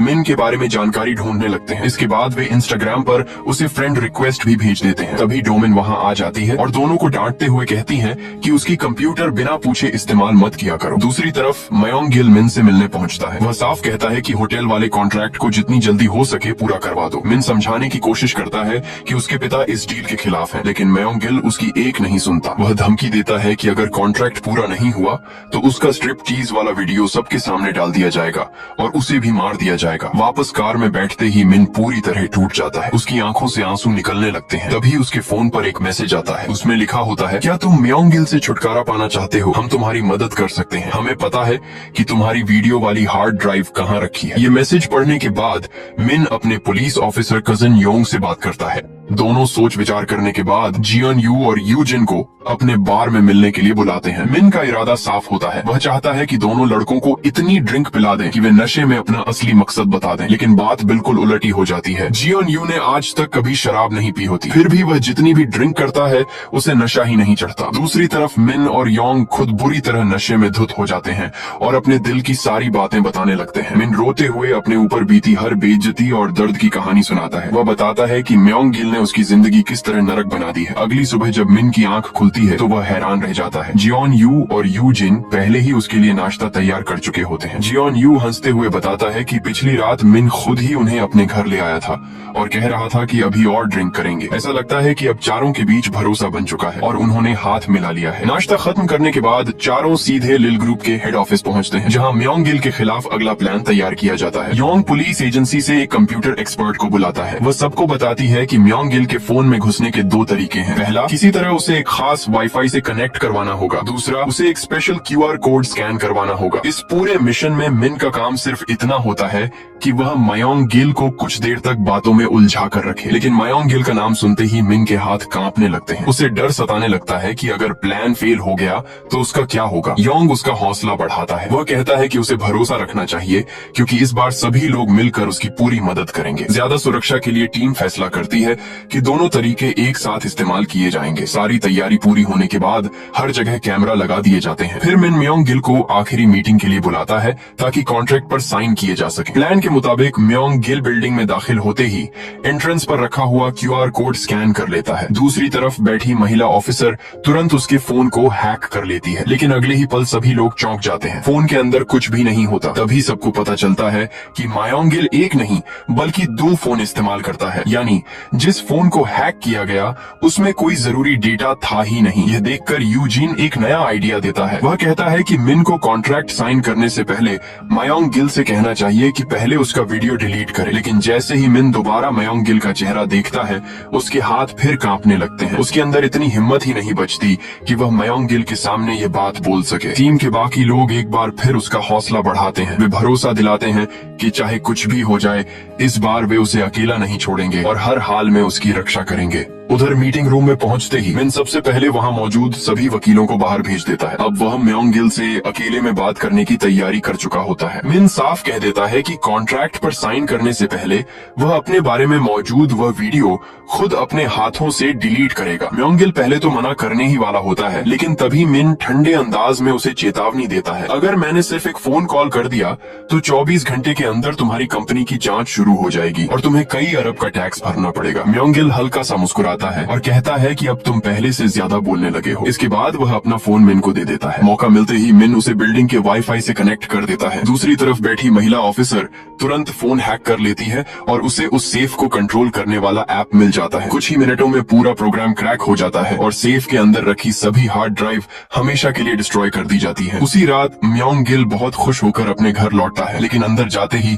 उसे कुछ जलने की बदबू आती है। वह दौड़कर सेफ के पास पहुंचता है और देखता है कि अंदर रखी सारी हार्ड ड्राइव जलकर राख बन चुकी हैं। यह देखकर उसका गुस्सा 7वें आसमान पर पहुंच जाता है। वह तुरंत अपने पुलिस वाले मुखबिर को फोन करके मिस्टर ओ का पता लगाने का आदेश देता है। सबसे खतरनाक बात यह होती है कि वह भ्रष्ट पुलिस ऑफिसर कोई और नहीं बल्कि योंग का जूनियर होता है। वह पिछले एक हफ्ते में मिस्टर ओ के क्रेडिट कार्ड की पूरी जानकारी निकालता है और उनकी अक्सर आने जाने वाली जगहों का पता लगा लेता है। मयोंग गिल बिना समय गंवाए अपने आदमियों को गाँव भेज देता है। वहाँ एक चावल बेचने वाले दुकानदार से पूछताछ करके वे लोग आखिरकार मिस्टर ओ का एड्रेस हासिल कर लेते हैं। उधर जियोन यू और यू जिनजे को पैसे देकर मयोंग गिल के सबसे खतरनाक आदमी कांग के बारे में पूरी जानकारी निकलवा लेते हैं। जैसे ही दोनों दोबारा कंप्यूटर इस्तेमाल करने वाले होते हैं, तभी डोमिन अंदर आ जाती है। वह नाक सिकोड़ते हुए कहती है, इस कमरे से अकेले रहने वाले लड़कों जैसी स्मेल आ रही है। इसी दौरान जियोन यू के फोन पर कांग का कॉल आता है। साथ ही वह मिस्टर ओ की बंधक बनाई हुई फोटो भी भेज देता है। कांग कहता है कि अगर 1 घंटे के अंदर वे लोग बताई गई जगह पर नहीं पहुंचे तो बूढ़े आदमी की जान चली जाएगी। वह यह भी कहता है कि अगर पुलिस को खबर की तो उसका अंजाम और भी बुरा होगा। ये सुनते ही डोमिन अपना बो और एरो उठा लेती है और अपने दादाजी को बचाने जाने की जिद करती है। जियोन यू उसे रोकते हुए कहता है कि वहां जाना बहुत खतरनाक होगा। जवाब में डोमिन बिना कुछ बोले अपनी शानदार आर्चरी स्किल दिखा देती है। दूसरी तरफ यूजिन अपने सीनियर मून को फोन करता है। मून बिना एक पल सोचे मदद के लिए तैयार हो जाता है, क्योंकि वह भी मिस्टर ओ का एहसानमंद होता है। इसके बाद चारों लोग मिलते हैं और 2 टीम में बंट जाते हैं। जियोन यू और यूजिन बिल्डिंग के अंदर घुसते हैं, जहां पहले से हथियारों से लैस कई गुंडे उनका इंतजार कर रहे होते हैं। कांग के इशारे पर तुरंत जबरदस्त लड़ाई शुरू हो जाती है, लेकिन इस बार हालात पहले जैसे नहीं होते। महीनों की कड़ी ट्रेनिंग ने दोनों लड़कों की ताकत और स्टैमिना कई गुना बढ़ा दी होती है। दूसरी तरफ ऊपर से डोमिन अपने बो से लगातार कवर फायर देती रहती है, जिससे दुश्मनों को हराना और आसान हो जाता है। आखिर में यूजिन उस गुंडे को खुद हराता है।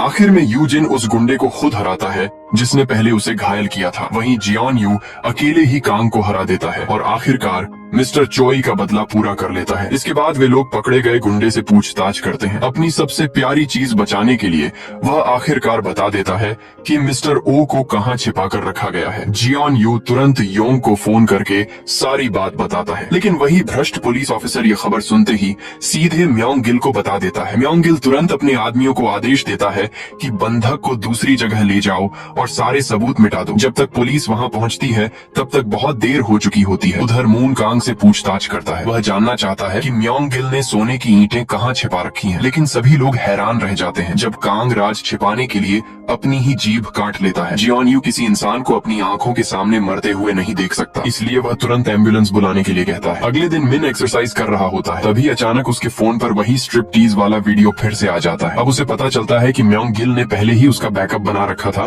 ताकि जरूरत पड़ने पर वह फिर से उसे ब्लैकमेल कर सके। दूसरी तरफ योंग एक कैफे में कॉफी पीने जाता है। उसे बिल्कुल भी पता नहीं होता कि मायोंग गिल के कहने पर उसकी ड्रिंक में जहर मिला दिया गया है। कुछ ही देर बाद उसकी तबीयत बिगड़ने लगती है। वह भागकर पास के एक रेस्टोरेंट में जाता है और जल्दी से नमक मांगता है ताकि उल्टी करके जहर बाहर निकाल सके। उसकी जान तो बच जाती है, लेकिन उसके साथ मायोंग गिल के खिलाफ सबूत जुटा रहे बाकी 2 पुलिस ऑफिसर बेरहमी से मार दिए जाते हैं। इसी बीच जियोन यू के फोन पर मिस्टर ओ का कॉल आता है, लेकिन दूसरी तरफ से आवाज मायोंग गिल की होती है। वह कहता है कि रात ठीक 9 बजे फिश फार्म पर पहुंच जाना। अगर इस बार पुलिस को खबर की तो मिस्टर ओ की मौत बहुत दर्दनाक होगी। वह उनका मजाक उड़ाते हुए यह भी कहता है कि बीच में टांग अड़ाने वाले पुलिस वालों का इंतजाम वह पहले ही कर चुका है। अब उनकी मदद करने वाला कोई नहीं बचा। ये सब डोमिन भी सुन लेती है और अपने दादाजी को बचाने की जिद करने लगती है, लेकिन जियोन यू डरता है कि अगर उसकी आंखों के सामने मिस्टर ओ को कुछ हो गया तो उसका भी वही हाल होगा जो ह्यन जू का हुआ था। यू जिन कहता है कि अब वे पहले जैसे नहीं रहे, अब उनमें इतनी ताकत है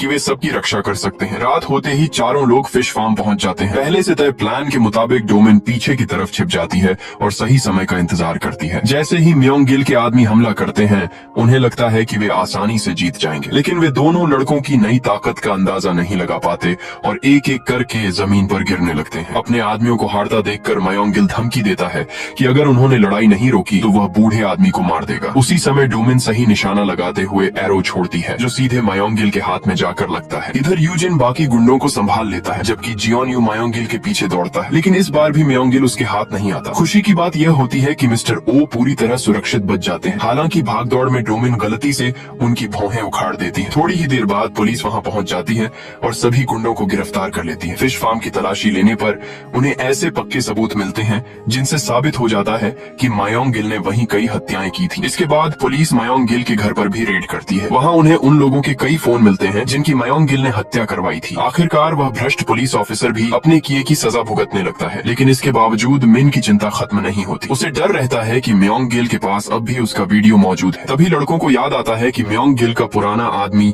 जांडो शायद उसके भागने का रास्ता और स्मगलिंग का तरीका जानता होगा। पुलिस तुरंत जांडो को ढूंढना शुरू करती है, लेकिन उन्हें सिर्फ उसका बैंक अकाउंट मिलता है। ये लड़कों को एक आइडिया देता है। वह कहता है कि अगर उस अकाउंट में 10 मिलियन भेज दिए जाएं तो जांडो खुद उनसे संपर्क करेगा। वे लोग वैसा ही करते हैं और प्लान काम कर जाता है, लेकिन जांडो नई शर्त रख देता है। वह कहता है कि अगर उसे 1 बिलियन और नहीं मिला तो वह मायोंग गिल के बारे में एक शब्द भी नहीं बताएगा। मुश्किल ये होती है कि इमरजेंसी फंड में अब सिर्फ 300 मिलियन ही बचे होते हैं, इसलिए मजबूरी में वे लोग मिन से मदद मांगते हैं। मिन को डर होता है कि कहीं जांडो पैसे लेकर विदेश न भाग जाए, लेकिन जियोन यू पूरे भरोसे के साथ कहता है अगर वह भागा भी तो हम उसे ढूंढ निकालेंगे और पकड़ लेंगे। थोड़ा सोचने के बाद मिन उनकी बात मान जाता है। पैसे मिलते ही जांडो अपना वादा निभाता है। वह मायोंग गिल के भागने का पूरा प्लान बता देता है और वह कंटेनर नंबर भी दे देता है जहां मायोंग गिल ने सोने की ईंटें छिपा रखी हैं। अब समय बहुत कम बचा होता है। अगर उन्हें मायोंग गिल को रोकना है तो तुरंत अगला कदम उठाना ही होगा। मिस्टर ओ और डोमिन से विदा लेने के बाद जियोन यू और यूजिन बिना समय गंवाए सीधे बंदरगाह की तरफ निकल पड़ते हैं। वहां पहुंचकर दोनों उस शिप पर चढ़ जाते हैं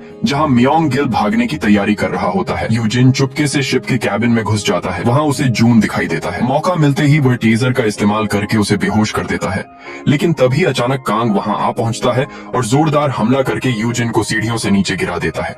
इसके बाद दोनों के बीच जबरदस्त लड़ाई शुरू हो जाती है। यूजिन समझदारी से आसपास की चीजों का इस्तेमाल करता है और कांग के हर खतरनाक वार से खुद को बचाता रहता है। आखिर में सही मौका मिलते ही वह पूरी ताकत से एक जोरदार पंच मारता है जिससे कांग वहीं ढेर हो जाता है। उधर दूसरी तरफ जियोन यू आखिरकार मायोंग गिल तक पहुंच जाता है। दोनों के बीच बेहद खतरनाक लड़ाई शुरू हो जाती है। चालाक मायोंग गिल तुरंत एक कंटेनर के ऊपर चढ़ जाता है और अपने जूतों में तेज धार वाले ब्लेड लगा लेता है ताकि लड़ाई में बढ़त बना सके, लेकिन इतनी तैयारी के बाद भी वह जियोन यू का सामना नहीं कर पाता। जियोन यू लगातार उस पर भारी पड़ता है और कुछ ही देर में मायोंग गिल बुरी तरह घायल हो जाता है। आखिर में जियोन यू अपनी पूरी ताकत लगाकर एक आखिरी जोरदार पंच मारता है और उसी वार के साथ मायोंग गिल की कहानी हमेशा के लिए खत्म हो जाती है। बदला तो पूरा हो जाता है, लेकिन जियोन यू के चेहरे पर खुशी नहीं होती। उसके दिल में एक अजीब सा बोझ रहता है। उसे लगता है कि बदला लेते लेते वह भी उन बेरहम ब्लड हाउंड्स जैसा बन गया है जिनसे वह हमेशा नफरत करता था। तभी यूजिन उसके पास आता है और उसे समझाता है अपने अंदर एक बॉक्सर का दिल हमेशा जिंदा रखना, फिर हम सही रास्ते पर वापस लौट जाएंगे। इसके बाद दोनों लोग कंटेनर में छिपाई गई सोने की ईंटें ढूंढ लेते हैं। साथ ही उन्हें मायोंग गिल का फोन भी मिल जाता है। वे तुरंत उसमें मौजूद मिन वाला वीडियो हमेशा के लिए डिलीट कर देते हैं। मिन उनसे पूछता है कि अब इस सारे पैसे का क्या किया जाएगा। इस पर जियोन यू कहता है कि वह मिस्टर चोई की आखिरी इच्छा पूरी करना चाहता है। वह चाहता है कि इन पैसों से उन लोगों की मदद की की जाए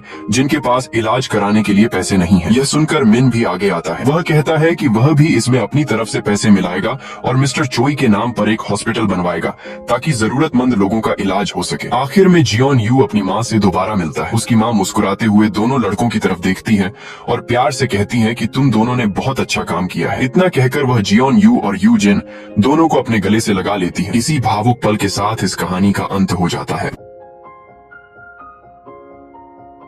ब्लडहाउंड सीजन 2 की कहानी की शुरुआत एक वर्ल्ड क्लास बॉक्सिंग चैंपियनशिप से होती है, जहां मौजूदा चैंपियन बेलोव का मुकाबला नए उभरते बॉक्सर जियोन यू से होने वाला है। फाइट शुरू होने से पहले दोनों आमने सामने खड़े होते हैं। तभी बेलोव जानबूझकर जियोन यू को उकसाने की कोशिश करता है। जियोन यू दोस्ती के तौर पर हाथ बढ़ाता है, लेकिन बेलोव उसका हाथ मिलाने की बजाय उसके चेहरे पर जोरदार थप्पड़ मार देता है। इतना होते ही वहां अफरा तफरी मच जाती है, लेकिन जियोन यू बिल्कुल शांत रहता है। उसके चेहरे पर गुस्से का कोई निशान नहीं दिखता। थोड़ी देर बाद दोनों बॉक्सर रिंग में उतरते हैं। जियोन यू एक बार फिर स्पोर्ट्समैनशिप दिखाते हुए ग्लव टच करना चाहता है, लेकिन बेलोव इस बार भी उसे नजरअंदाज कर देता है। उसका मकसद साफ होता है, वह फाइट शुरू होने से पहले ही जियोन यू का कॉन्फिडेंस तोड़ना चाहता है। घंटी बजते ही मुकाबला शुरू हो जाता है। बेलोव शुरुआत से ही बेहद आक्रामक खेलता है। वह पास आकर लगातार ताबड़तोड़ पंच मारता है। एक भारी पंच जियोन यू को सीधे जमीन पर गिरा देता है। इसके बाद भी बेलोव उसे संभलने का मौका नहीं देता और लगातार हमला करता रहता है। जियोन यू के लिए जवाब देना भी मुश्किल हो जाता है। आखिर मजबूरी में जियोन यू क्लिंच का सहारा लेता है। वह बेलोव को पकड़कर उसकी रफ्तार रोक देता है, जिससे उसे थोड़ा संभलने का समय मिल जाता है। राउंड खत्म होने पर कोच यूजिन उसे समझाते हैं कि अगर वह सिर्फ पीछे हटता रहेगा तो कभी नहीं जीत पाएगा। वह कहते हैं कि सामने से भिड़ो और अपने खेल पर भरोसा रखो। कोच की बातें सुनकर जियोन यू का कॉन्फिडेंस वापस लौट आता है। दूसरा राउंड शुरू होते ही जियोन यू अपना पूरा अंदाज बदल देता है। अब वह सिर्फ बचाव नहीं करता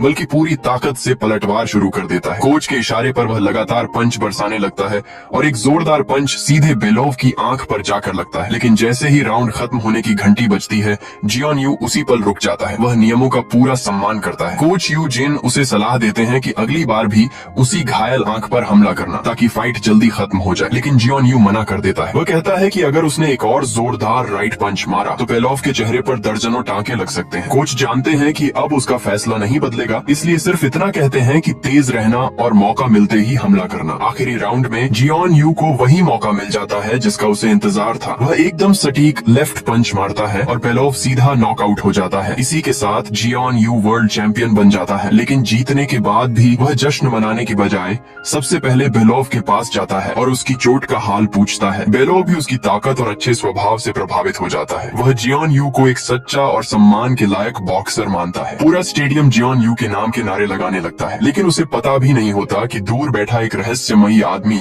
लगातार उसे देख रहा है और उसके लिए एक बड़ा खतरा बन चुका है। मुकाबला खत्म होने के बाद कुछ गुंडे बेलोव को अपने साथ ले जाते हैं। तभी पता चलता है कि वह बहुत बड़े कर्ज में डूबा हुआ है। उसी कर्ज को चुकाने के लिए वह गैर कानूनी बॉक्सिंग मैच लड़ने पर मजबूर था। उनका बॉस युन बेलोव को मेटल नकल पहनकर फाइट करने का आदेश देता है। बेलोव गुस्से में पूछता है, क्या तुम पागल हो? इससे किसी की जान भी जा सकती है। युन ठंडे चेहरे से जवाब देता है, कोई और रास्ता नहीं है। फिर वह बेलोव की बेटी की जान की धमकी देकर उसे मजबूर कर देता है। उधर एक और फाइटर तैयार हो रहा होता है। उसका नाम बेक जोंग है, जो इस पूरे गैर कानूनी खेल का असली मालिक है। उसकी फाइट पूरी दुनिया में डार्क वेब पर लाइव दिखाई जा रही होती है। बेटिंग इतनी तेजी से बढ़ती है कि कुछ ही देर में रकम $300 मिलियन से भी ऊपर पहुंच जाती है। बेक जोंग ग्योन यू जैसा बिल्कुल नहीं है। उसे किसी पर दया नहीं आती। फाइट शुरू होते ही वह बेलोव की पहले से घायल बाईं आंख को निशाना बनाता है और लगातार हमला करता रहता है। बेलोव के पास बचने का भी मौका नहीं होता। यह बेरहम फाइट देखकर लोग और भी ज्यादा बेटिंग लगाने लगते हैं। कई दर्जन पंच खाने के बाद आखिरकार बेलोव बेहोश होकर गिर जाता है, लेकिन बेक जोंग का गुस्सा फिर भी शांत नहीं होता। वह कैमरा बंद करने का आदेश देता है और उसके बाद भी बेलोव पर पंच मारता रहता है। सिर्फ इस एक फाइट से बेक जोंग $700 मिलियन से ज्यादा कमा लेता है, लेकिन उसकी लालच यहीं खत्म नहीं होती। वह अपने आदमियों को नया वर्ल्ड चैंपियन जियोन यू पकड़कर लाने का आदेश देता है। दूसरी तरफ एक डॉक्टर बेलोव का इलाज करने नहीं बल्कि उसके शरीर के अंग निकाल कर बेचने की तैयारी कर रहा होता है। तभी युन उसे रोक देता है। वह कहता है कि ऐसा करने से बहुत सारे सबूत छूट जाएंगे। उसके लिए सबसे जरूरी काम अभी जियोन यू को पकड़ना है। कुछ समय बाद बेक जोंग अपने आदमियों के साथ जियोन यू के घर पहुंचता है, लेकिन जियोन यू वहां नहीं होता। यून झूठ बोलता है कि वे लोग जिम के दोस्त हैं और जियोन यू का इंतजार करना चाहते हैं। उसकी माँ पहले थोड़ा सोचती है, लेकिन फिर उन्हें घर के अंदर आने देती है। अंदर आते ही ली नाम का आदमी सिग्नल जैमर चालू कर देता है, जिससे आसपास का पूरा कम्युनिकेशन बंद हो जाता है। इसी बीच जियोन यू और यूजिन घर लौटते हैं। बाहर का माहौल देखते ही दोनों समझ जाते हैं कि कुछ गड़बड़ है। वे तुरंत अंदर भागते हैं। जियोन यू अपनी माँ को अपने पीछे करता है और धीरे से कहता है कि तुरंत ऊपर चली जाओ। तभी बेक जोंग खुद अपना परिचय देता है। वह बताता है कि वह IKFC नाम की बॉक्सिंग लीग चलाता है और उसके दुनिया भर में 40 लाख मेंबर हैं। यह सुनकर यूजिन हंस पड़ता है और कहता है कि इसका नाम तो किसी चिकन शॉप जैसा लग रहा है। बेक जोंग गुस्सा तो होता है, लेकिन खुद को संभाल लेता है। फिर वह जियोन यू को IKFC में फाइट करने का ऑफर देता है। बदले में वह उसे 10 बिलियन वॉन देने की बात करता है। वह कहता है कि इतना पैसा पूरे परिवार की जिंदगी बदल देगा। साथ ही याद दिलाता है कि बॉक्सर की जिंदगी ज्यादा लंबी नहीं होती। एक बड़ी चोट पूरी जिंदगी बर्बाद कर सकती है। अपनी बात को और मजबूत बनाने के लिए वह ऑफर में 5 बिलियन वॉन और जोड़ देता है। इतना बड़ा ऑफर सुनकर जियोन यू कुछ पल के लिए सोच में पड़ जाता है। तभी उसकी माँ नीचे आ जाती है। वह साफ कहती है कि गलत तरीके से कमाया गया पैसा हमेशा मुसीबत लेकर आता है। इसके बाद वह उन लोगों को तुरंत घर से निकल जाने के लिए कह देती है। घर का माहौल अचानक बहुत तनाव भरा हो जाता है और लगता है कि अभी फाइट शुरू हो जाएगी। लेकिन तभी यून बीच में आकर जियोन यू को समझाता है कि अभी कोई जल्दबाजी मत करो। जाते जाते बेक जोंग ठंडी आवाज में कहता है, जो चीज मुझे चाहिए उसे मैं लेकर ही रहता हूँ। हमारी फाइट होकर रहेगी। उनके जाते ही जियोन यू और यूजीन समझ जाते हैं कि यह लोग इतनी आसानी से पीछा नहीं छोड़ेंगे, इसलिए अब उन्हें आने वाले खतरे के लिए तैयार होना पड़ेगा। अगले दिन दोनों यांग नाम के एक फिक्सर से बेक जोंग के बारे में जानकारी निकलवाने की कोशिश करते हैं, लेकिन हैरानी की बात यह होती है कि बेक जोंग के बारे में कुछ भी नहीं मिलता। यहाँ तक कि IKFC नाम की लीग का भी कहीं कोई रिकॉर्ड नहीं होता। यूजीन कहता है कि शायद अब दोस्तों की मदद लेनी पड़ेगी, लेकिन जियोन यू मना कर देता है। वह नहीं चाहता कि उसकी वजह से किसी और की जान खतरे में पड़े, इसलिए वह फैसला करता है कि इस मुसीबत का सामना वे दोनों खुद करेंगे। घर लौटकर वे लोग पूरे घर में कुल 8 सिक्योरिटी कैमरा लगा देते हैं ताकि हर कोने पर नजर रखी जा सके। इसी दौरान यूजिन न्यूज में देखता है कि बेलोव अचानक लापता हो गया है। उसे तुरंत शक हो जाता है कि इसके पीछे वही लोग हैं। उधर बेक जोंग जियोन यू की माँ का अपहरण करने का प्लान बना रहा होता है। ली जेल से 4 बेहद खतरनाक कैदियों को चुनता है। ये सभी जियोन यू और यूजिन से पुरानी दुश्मनी रखते हैं। जेल से बाहर आते ही ये लोग खूंखार ब्लड हाउंड्स बन जाएंगे। उनकी फोटो देखने के बाद बेक जोंग सबसे खतरनाक कैदी कांग को चुनता है। उधर जेल के अंदर कांग गुस्से में दीवार पर लगी एक तस्वीर तोड़ रहा होता है। तभी एक गार्ड उसके पास टाओ ते चिंग नाम की किताब फेंक देता है। कांग जब किताब खोलता है तो उसके अंदर एक छोटा सा नोट रखा होता है। उसमें लिखा होता है, आज से 2 दिन बाद दोपहर ठीक 1 बजे इसे निगल लेना, मैं तुम्हें यहाँ से बाहर निकाल दूंगा। दूसरी तरफ बेक जोंग यह भी चाहता है कि जियोन यू की माँ का अपहरण बिना किसी गलती के पूरा हो, इसलिए वह इस काम के लिए एक प्रोफेशनल सिक्योरिटी टीम भी हायर कर लेता है। देर रात एक हैकर जियोन यू के घर के सिक्योरिटी सिस्टम में घुस जाता है। वह दूर बैठे ही सर्वेलेंस सिस्टम को हैक करके घर का दरवाजा खोल देता है। सब कुछ तैयार होते ही अपहरण करने आए लोग चुपचाप घर के अंदर घुस जाते हैं और जियोन यू की माँ को उठाकर ले जाने लगते हैं। उसी समय जियोन यू की आंखों में नींद नहीं होती। उसे अंदर ही अंदर कुछ गलत होने का एहसास हो रहा होता है। तभी उसे बाहर से हल्की सी आवाज सुनाई देती है। वह तुरंत बाहर दौड़ता है, लेकिन माँ को बचाने से पहले ही एक आदमी उसे जोरदार किक मारकर दूर फेंक देता है। इतने में यूजिन भी बाहर आ जाता है और बिना देर किए हमलावरों से भिड़ जाता है। जैसे ही जियोन यू देखता है कि उसकी माँ को जबरदस्ती ले जाया जा रहा है, वह बिना एक पल सोचे दूसरी मंजिल से सीधे नीचे छलांग लगा देता है। एक विशालकाय आदमी उसे दीवार से दबाने की कोशिश करता है, लेकिन जियोन यू उसके सामने झुकता नहीं। वह पूरी ताकत से लड़ता है, मगर सामने दुश्मनों की संख्या बहुत ज्यादा होती है। ऊपर से वे लोग स्टन बटन का भी इस्तेमाल करते हैं। कुछ ही देर में 3 आदमी मिलकर उसे काबू कर लेते हैं और उसकी हालत बेहद खराब हो जाती है। उधर ऊपर यूजिन की लड़ाई भी लगातार जारी रहती है। वह पास रखी एक ट्रॉफी उठाकर हमला करता है और धीरे धीरे दुश्मन पर भारी पड़ने लगता है, लेकिन हाथापाई के दौरान उसका विरोधी गलती से खिड़की से नीचे गिर जाता है। यह देखकर बाकी लोग घबरा जाते हैं और अपने घायल साथी को लेकर वहाँ से भाग निकलते हैं। जियोन यू सबसे पहले यह देखता है कि उसकी माँ सुरक्षित है या नहीं। उसके बाद वह अपनी चोटों की परवाह किए बिना नंगे पैर ही भागते हुए उन उनका पीछा करने निकल पड़ता है, लेकिन कुछ ही दूर पहुंचते ही अचानक उनका व्हीकल जोरदार धमाके के साथ उड़ जाता है। यह देखकर जियोन यू वहीं रुक जाता है। उसे यकीन ही नहीं होता कि सामने वाले लोग इतने बेरहम हो सकते हैं। अब उसे समझ आ जाता है कि उसका दुश्मन उसकी सोच से कहीं ज्यादा खतरनाक है। इसके बाद कहानी जेल की तरफ जाती है। तय समय करीब आते ही कांग कुछ पल के लिए हिचकिचाता है, लेकिन आखिर में वह रहस्यमयी गोली निगल लेता है। कुछ ही सेकंड बाद उसका पूरा शरीर कांपने लगता है और वह बेहोश होकर गिर जाता है। गार्ड तुरंत उसे एम्बुलेंस में डालकर ले जाते हैं, लेकिन हॉस्पिटल जाने की बजाय एम्बुलेंस एक सुनसान पेट्रोल पंप पर रुक जाती है। तभी पता चलता है कि ड्राइवर और डॉक्टर दोनों ही भेष बदलकर आए गुंडे हैं। वे गार्ड्स को बाहर फेंक देते हैं और कांग को लेकर वहां से निकल जाते हैं। जब कांग की आंख खुलती है तो वह खुद को एक पुराने वेयरहाउस में पाता है। ली मुस्कुराते हुए उसका स्वागत करता है, लेकिन कांग उसकी तरफ ध्यान भी नहीं देता। उसके दिमाग में सिर्फ एक ही बात चल रही होती है, जितनी जल्दी हो सके यहाँ से निकलना है। आजादी मिलने के बाद वह किसी के लिए काम करने का इरादा नहीं रखता। जैसे ही वह बाहर जाने लगता है, एक ताकतवर आदमी उसका रास्ता रोक लेता है और देखते ही देखते लड़ाई शुरू हो जाती है। कांग अकेला ही सभी गुंडों पर टूट पड़ता है। वह अपनी जबरदस्त ताकत से एक एक करके सबको गिरा देता है, यहाँ तक कि एक आदमी का कान भी अपने नंगे हाथों से फाड़ देता है। ये देखकर बाकी लोग डर के मारे आगे बढ़ने की हिम्मत नहीं कर पाते। अपने आदमियों की ये हालत देखकर बैक जोंग का गुस्सा फूट पड़ता है। आखिर वह खुद मैदान में उतरता है। कांग लगातार भारी पंच मारता है, लेकिन बैक जोंग उससे कहीं ज्यादा तेज और फुर्तीला होता है। वह कुछ ही देर में कांग पर हावी हो जाता है। फिर भी कांग हार नहीं मानता और उसे लगातार उकसाता रहता है। आखिर बैक जोंग का सब्र टूट जाता है और वह एक ही जोरदार पंच मारकर कांग को बेहोश कर देता है। दूसरी तरफ जियोन यू और यूजिन पुलिस को पूरी घटना बताते हैं। वे हमलावरों का हुलिया भी बताते हैं और यह भी कहते हैं कि कुछ अजनबी लोग हाल ही में उनके घर आए थे, लेकिन अफसोस सिक्योरिटी कैमरा में ऐसा कोई सबूत नहीं मिलता जिससे अपराधियों की पहचान हो सके। डिटेक्टिव उन्हें भरोसा दिलाता है कि जांच तुरंत शुरू होगी। साथ ही वह सलाह देता है कि कुछ समय के लिए किसी सुरक्षित जगह पर चले जाएं और भीड़-भाड़ वाली जगहों से बचकर रहें। अपनी सुरक्षा के लिए तीनों लोग अपने जानने वाले साइबर क्राइम ऑफिसर ताई योंग से मदद लेने का फैसला करते हैं, लेकिन उन्हें बिल्कुल अंदाजा नहीं होता कि उनकी हर हरकत पर पहले से नजर रखी जा रही है। इधर डिटेक्टिव धमाके वाली जगह पर दोबारा जांच करने पहुंचता है। जली हुई गाड़ी के मलबे में उसे एक वॉलेट मिलता है। उसके अंदर एक बॉडीगार्ड का विजिटिंग कार्ड रखा होता है, जो इस केस का सबसे अहम सुराग बन जाता है। उधर यूजिन ताइयोंग से IKFC के बारे में जानकारी निकालने को कहता है। वह सभी पब्लिक वेबसाइट खंगाल लेती है, लेकिन कहीं भी IKFC का कोई रिकॉर्ड नहीं मिलता। आखिर में वह डार्क वेब खोलती है और तभी इस संगठन की असली सच्चाई सामने आने लगती है। पता चलता है कि IKFC एक गैरकानूनी अंडरग्राउंड बॉक्सिंग लीग है, जहां फाइटर मौत तक लड़ते हैं। सिर्फ स्क्रीन पर यह सब देखकर ही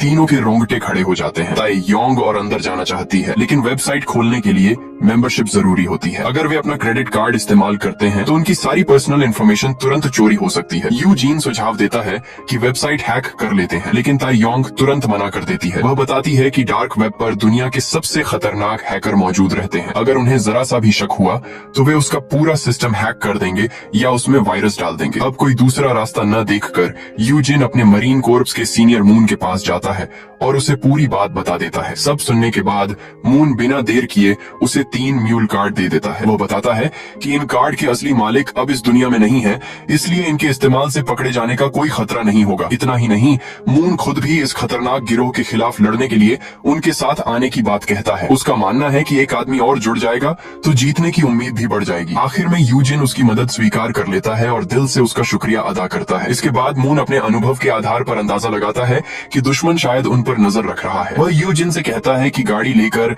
इलाके में थोड़ा घूमो और देखो कोई पीछा करता है या नहीं। जैसा मून ने सोचा था बिल्कुल वैसा ही होता है। कुछ ही देर में उन्हें एक संदिग्ध कार उनका पीछा करती दिखाई देती है। मून फोन करके कहता है कि गाड़ी चलाते रहो और उन्हें किसी सुनसान जगह तक लेकर जाओ। कॉल खत्म होते ही यूजिन तुरंत जियोन यू को फोन करता है और कहता है कि वह अपनी माँ और ताई योंग को लेकर फौरन वहाँ से निकल जाए। समय बर्बाद किए बिना जियोन यू अपने जानने वाले CEO मिन से मदद मांगता है, लेकिन उस समय मिन मीटिंग में होता है, इसीलिए उसका सेक्रेटरी जो फोन उठाता है, जो तुरंत उनके लिए एक बेहद सुरक्षित जगह का इंतजाम कर देता है। साथ ही वह जियोन यू के लिए एक मोटरसाइकिल भी तैयार रखता है ताकि वह जल्दी से यूजिन और मून की मदद के लिए पहुंच सके। उधर हैकर सिक्योरिटी कैमरा में देख लेता है कि जियोन यू और बाकी लोग वहां से निकल चुके हैं। इसके बाद वे अपना पूरा प्लान बदल देते हैं और फैसला करते हैं कि पहले यूजिन को पकड़ना होगा। कुछ ही देर बाद यून चालाकी से यूजिन और मून को एक सुनसान फैक्ट्री तक ले आता है। वह शुरुआत में ही एक जोरदार किक मारकर यूजिन को दूर उड़ा देता है, फिर मून मून को जमीन पर गिराकर लगातार पंच मारने लगता है। कुछ ही देर में दोनों बुरी तरह घायल हो जाते हैं। आखिर में यून अपनी तेज धार वाली नाइफ निकालता है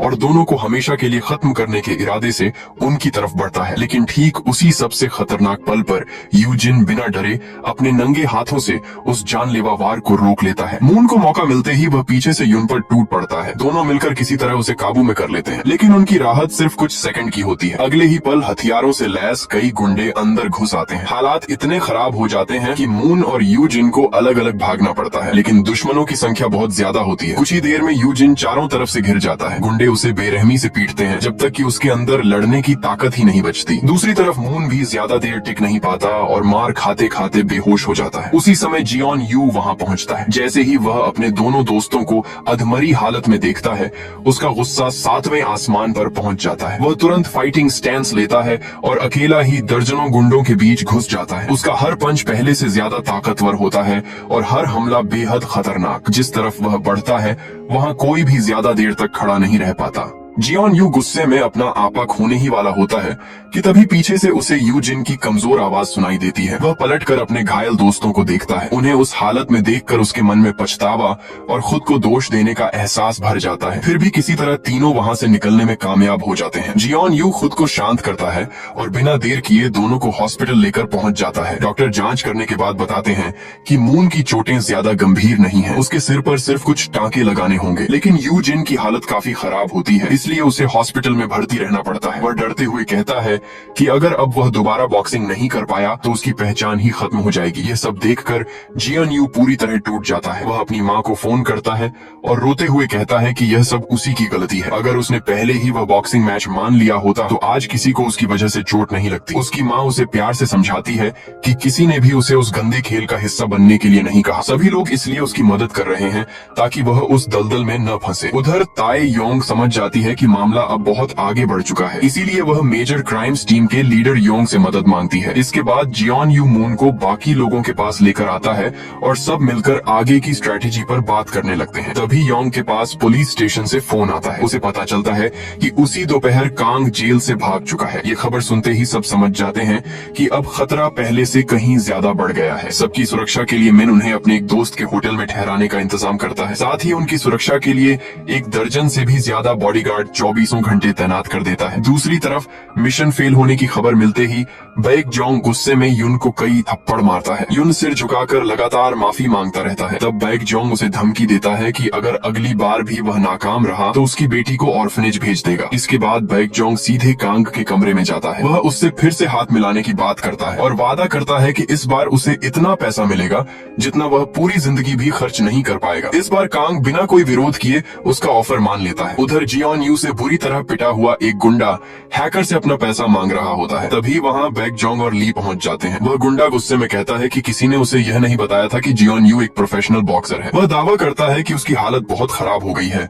और अब चेहरे के निशान हटाने की सर्जरी के लिए उसे ज्यादा पैसे चाहिए। उसकी बातें सुनकर बैक जोंग भड़क उठता है और वहीं उसकी पिटाई शुरू कर देता है। तब जाकर उस आदमी को एहसास होता है कि उसने गलत इंसान से बहस कर ली है। वह तुरंत हाथ जोड़कर जान की भीख मांगने लगता है, लेकिन बैक जोंग उसे छोड़ने के मूड में नहीं होता। वह उसे जबरदस्ती बाथटब को दांतों से पकड़ने पर मजबूर करता है और फिर सिर्फ एक पंच में उसकी जान ले लेता है। इसके तुरंत बाद बैक जोंग इमरजेंसी मीटिंग बुलाता है। वह कहता है कि अगर उन्हें अपना गैर कानूनी कारोबार और बड़ा करना है तो हर हाल में जियोन यू को अपने कब्जे में लेना होगा। लेकिन अब उसे ढूंढना आसान नहीं रहा। तभी कांग मिन का नाम लेता है। वह बताता है कि मिन जियोन यू के काफी करीब है, शायद उसी के जरिए उन तक पहुंचा जा सकता है। इधर होटल में ताए योंग म्यूल कार्ड की मदद से IKFC में रजिस्ट्रेशन कर लेती है, लेकिन वेबसाइट का होम पेज खुलते ही सब दंग रह जाते हैं। वहाँ जियोन यू का खून से लथपथ एक प्रोमो पोस्टर लगा होता है। ताई योंग तुरंत पहचान लेती है कि यह तस्वीर AI से बनाई गई है। उजिन पूछता है कि क्या इससे जियोन यू के अधिकारों का उल्लंघन होता है। ताई योंग कहती है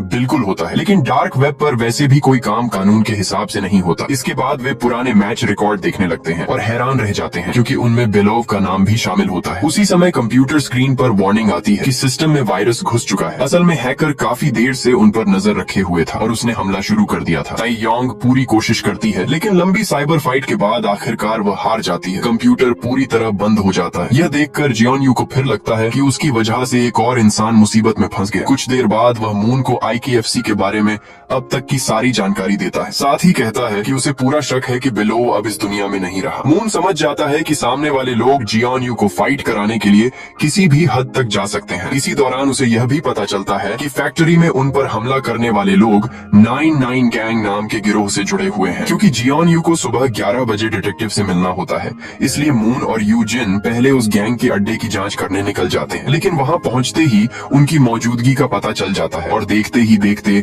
जबरदस्त लड़ाई शुरू हो जाती है। कुछ ही पलों में तीनों हथियारबंद गुंडों से घिर जाते हैं। लड़ाई के दौरान यूजिन का पुराना जख्म फिर से खुल जाता है और उसकी हालत बिगड़ने लगती है। हालात और खराब होने ही वाले होते हैं कि तभी पुलिस समय पर वहां पहुंच जाती है और मौके पर मौजूद सभी गुंडों को गिरफ्तार कर लेती है। दूसरी तरफ एक कैफे में जियोन यू और योंग डिटेक्टिव का इंतजार कर रहे होते हैं। तभी उनकी आंखों के सामने एक हिटमैन डिटेक्टिव पर चाकू से हमला कर देता है। जियोन यू बिना समय गंवाए उसके पीछे दौड़ पड़ता है, जबकि योंग घायल डिटेक्टिव की मदद करने के लिए वहीं रुक जाता है। लेकिन वह हिटमैन इलाके की हर गली से अच्छी तरह वाकिफ होता है। वह पार्कोर की मदद से इतनी तेजी से भागता है कि आखिर में जियोन यू चाहकर भी उसे पकड़ नहीं पाता। वापस लौटते समय जियोन यू को सबसे बुरी खबर मिलती है। डॉक्टर बताते हैं कि डिटेक्टिव ने मौके पर ही दम तोड़ दिया। वह अभी इस सदमे से बाहर भी नहीं निकल पाता कि तभी यूजिन का फोन आता है। वह बताता है कि उन सभी को पुलिस स्टेशन ले जाया गया है। काफी देर तक बातचीत और समझाने के बाद योंग आखिरकार चीफ को मना लेता है और मून के साथ बाकी लोगों को छुड़वा देता है। लेकिन बाहर आते ही वह मून पर बुरी तरह गुस्सा करता है। वह चिल्लाकर कहता है कि अपनी मर्जी से कदम उठाकर उसने पूरे प्लान को खतरे में डाल दिया। मून अच्छी तरह जानता है कि योंग हमेशा उसे सिर्फ एक सूदखोर समझकर छोटा मानता आया है। फिर भी वह इन दोनों लड़कों की मदद करने के लिए जो बन पड़े वह करना चाहता है। आखिर में योंग थोड़ा नरम पड़ता है और उसे डोंग योक नाम के आदमी तक पहुंचने का काम देता है। साथ ही कहता है कि पता लगाओ इस पूरे हमले के पीछे असली मास्टरमाइंड कौन है। उसी रात मून डोंग योक को उसके रोज वाले मसाज पार्लर में ढूंढ निकालता है और उसे जबरदस्ती सच उगलवाने लगता है। काफी दबाव डालने के बाद डोंग योक मान लेता है कि उसे अपने बॉस के छिपने की जगह का कोई पता नहीं है। फिर मून उससे बेलोव के बारे में पूछता है। डोंग योक बताता है कि उसने एक बार बेलोव को लंबे बालों वाले आदमी के साथ लड़ते देखा था। वह यह भी बताता है कि उसने उस आदमी की महंगी घड़ी पहनकर एक सेल्फी भी ली थी। जैसे ही योंग वो फोटो देखता है वह तुरंत अपने जूनियर वुजोंग को उस घड़ी के असली मालिक का पता लगाने का आदेश दे देता है। उधर सेक्रेटरी चो जब अपने घर पहुंचता है तो उसके होश उड़ जाते हैं। उसकी बहन कुर्सी से बंधी हुई होती है और घर के अंदर बैग जोंग के आदमी मौजूद होते हैं। बहन की जान बचाने के लिए जो मजबूर होकर जियोन यू के होटल का पता बता देता है। इतना ही नहीं, वह अगले दिन रात को मिन बोम किस बार में जाएगा ये पूरी जानकारी भी उनके हवाले कर देता है। अगले दिन बार के बाहर जीना नाम की लड़की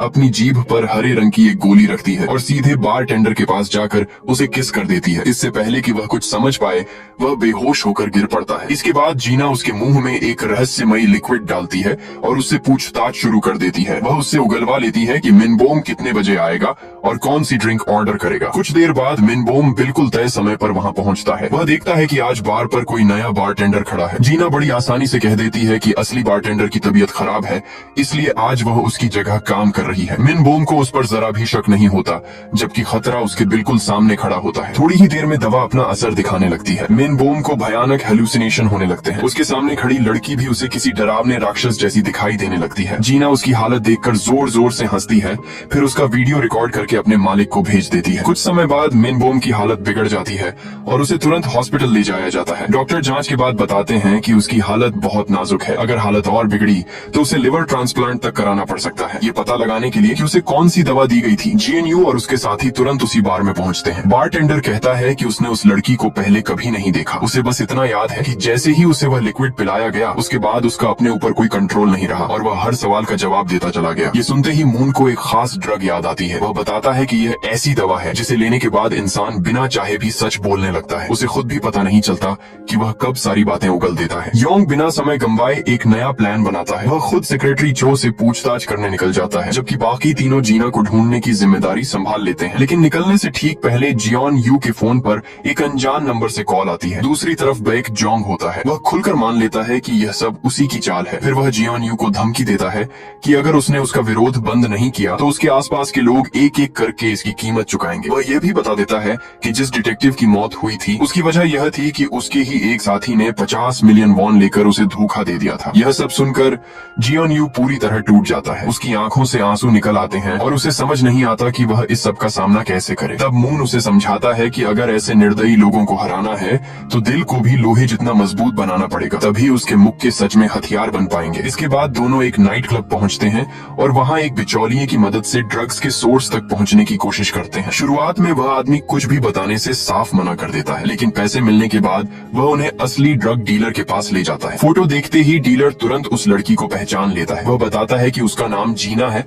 और कभी दोनों के बीच प्रेम संबंध भी रह चुके हैं। कहानी आगे बढ़ती है और जियोन यू, मून और यूजिन सीधे उस कैसीनो पहुंचते हैं जहां जीना काम करती है। रास्ते में वे सारी जानकारी योंग को भी देते रहते हैं। उधर योंग और यूजिन सेक्रेटरी चो को ढूंढ लेते हैं और गुस्से में उससे पूछते हैं कि जिस मिनबोम ने हमेशा उस पर भरोसा किया उसी के साथ उसने धोखा क्यों किया। तभी चो की बहन खुद को रोक नहीं पाती। वह अपने शरीर पर पड़े घाव दिखाती है और बताती है कि उन 3 आदमियों ने उसके साथ कितनी बेरहमी की थी। इसके बाद चो उन लोगों के बारे में और जानकारी देता है। वह कहता है कि उनमें से एक बहुत बड़ा और बेहद ताकतवर आदमी था, दूसरा लोगों के दिमाग से खेलने में माहिर था, जबकि तीसरा एक अजीब आदमी था जो स्केलपल इस्तेमाल करता था। इतने सारे सुराग मिलते ही योंग तुरंत इमरजेंसी मीटिंग बुला लेता है। तभी वो जोंग पता लगाता है कि वह महंगी घड़ी यून की है। रिकॉर्ड देखने पर मालूम चलता है कि यून पहले स्पेशल ऑपरेशन यूनिट में था और विस्फोटक बनाने में जबरदस्त एक्सपर्ट है। उसकी नौकरी क्यों गई ये आज भी सीक्रेट रखा गया है और किसी को असली बात नहीं पता। योंग तुरंत नया प्लान बनाता है। मून और जियोन यू जीना का पीछा जारी रखते हैं। वो जोंग उस हिटमैन का पता लगाने निकलता है जिसने डिटेक्टिव पर हमला किया था, जबकि ताई योंग हैकर पर नजर रखती है। कुछ देर बाद योंग और यू जिन ली की माँ और उसकी बेटी से मिलने जाते हैं। वहाँ उन्हें पता चलता है कि ली की पत्नी को पैंक्रियाटिक कैंसर था। उसकी मिलिट्री की सैलरी इलाज के लिए बिल्कुल काफी नहीं थी। भारी कर्ज में डूबने के बाद उसे नौकरी भी छोड़नी पड़ी। उसी समय वो जोंग हमलावर की लोकेशन ढूंढ निकालता है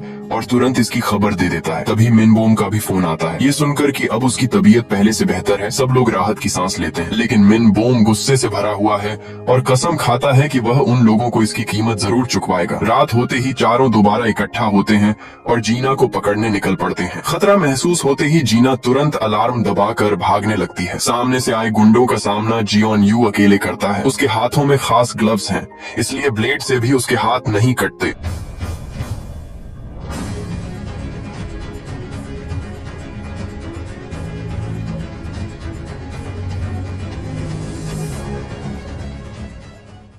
वहीं दूसरी तरफ यूजिन जीना का रास्ता रोककर उसे कुछ ही पलों में काबू कर लेता है। इसके बाद ताई योंग जीना का फोन हैक करती है और पक्का सबूत मिल जाता है कि मिनबोम को जहर देने वाली वही थी। इतना ही नहीं, उसी दिन वह एंट्रा होटल में असली मास्टरमाइंड से भी मिली थी। ये पता चलते ही ताई योंग खुद को पुलिस बताकर होटल में फोन करती है और फ्रंट डेस्क से बैक जोंग के कमरे का नंबर निकलवा लेती है। जानकारी मिलते ही योंग तुरंत स्वॉट टीम को लेकर वहां पहुंचने का आदेश देता है, लेकिन उसी वक्त होटल का कर्मचारी चोरी छिपे बैक जोंग को खबर कर देता है कि पुलिस उसकी तरफ आ रही है। अपनी पोल खुलती देखकर बैक जोंग यून को तुरंत बम तैयार करने का आदेश देता है। जब तक योंग और स्वॉट टीम कमरे तक पहुंचते हैं तब तक वहां कोई नहीं बचता। कमरे की तलाशी लेते समय अचानक योंग की नजर फूलदान पर जाती है। उसके अंदर बम छिपा होता है। अगले ही पल बाहर खड़ा यून रिमोट दबा देता है और जोरदार धमाका पूरे फ्लोर को हिला देता है। कुछ देर बाद बैक जोंग फिर जियोन यू को फोन करता है। वह उल्टा उसी पर चिल्लाता है कि उसकी वजह से इतने लोग मारे गए। यह सुनकर जियोन यू खुद को ही दोष देने लगता है। अब वह तय कर लेता है कि दूसरों को खतरे में डालने से बेहतर है कि वह इस जानलेवा मुकाबले का सामना खुद करे। उस धमाके में कुल 12 लोग मारे जाते हैं या बुरी तरह घायल हो जाते हैं। योंग भी मौत और जिंदगी के बीच पहुंच जाता है और उसे तुरंत हॉस्पिटल ले जाकर इमरजेंसी इलाज शुरू किया जाता है। जब मिनबोम ये खबर देखता है तो उसका गुस्सा 7वें आसमान पर पहुंच जाता है। वह तुरंत अपने चाचा को फोन करता है जो नेशनल इंटेलिजेंस सर्विस में डायरेक्टर हैं। वह उनसे मदद मांगता है और भरोसा देता है कि उनका एहसान जरूर चुकाएगा। उसके चाचा बिना देर किए मदद के लिए तैयार हो जाते हैं। उधर मून और यूजिन जीना से पूछताछ करते हैं और उससे असली मास्टरमाइंड का नाम उगलवाने की कोशिश करते हैं, लेकिन कितनी भी धमकी देने के बाद भी जीना कुछ नहीं बोलती। यहाँ तक कि वह मून के कान पर काट भी लेती है। तब मजबूरी में वो जोंग को बुलाया जाता है। जीना लगातार उसका मजाक उड़ाती रहती है, लेकिन वह बिल्कुल शांत शांत रहता है। वह प्यार से समझाता है कि पुलिस को उसके फोन से काफी सबूत मिल चुके हैं और जिन लोगों के लिए वह काम करती थी अब वही उसे जिंदा नहीं छोड़ेंगे। फिर वह उसकी सुरक्षा का वादा करता है और उसके हाथों की रस्सियां भी खोल देता है। थोड़ी देर सोचने के बाद जीना आखिर मान जाती है। वह बता देती है कि उसका बॉस ली है और वही जहर भी पुलिस को सौंप देती है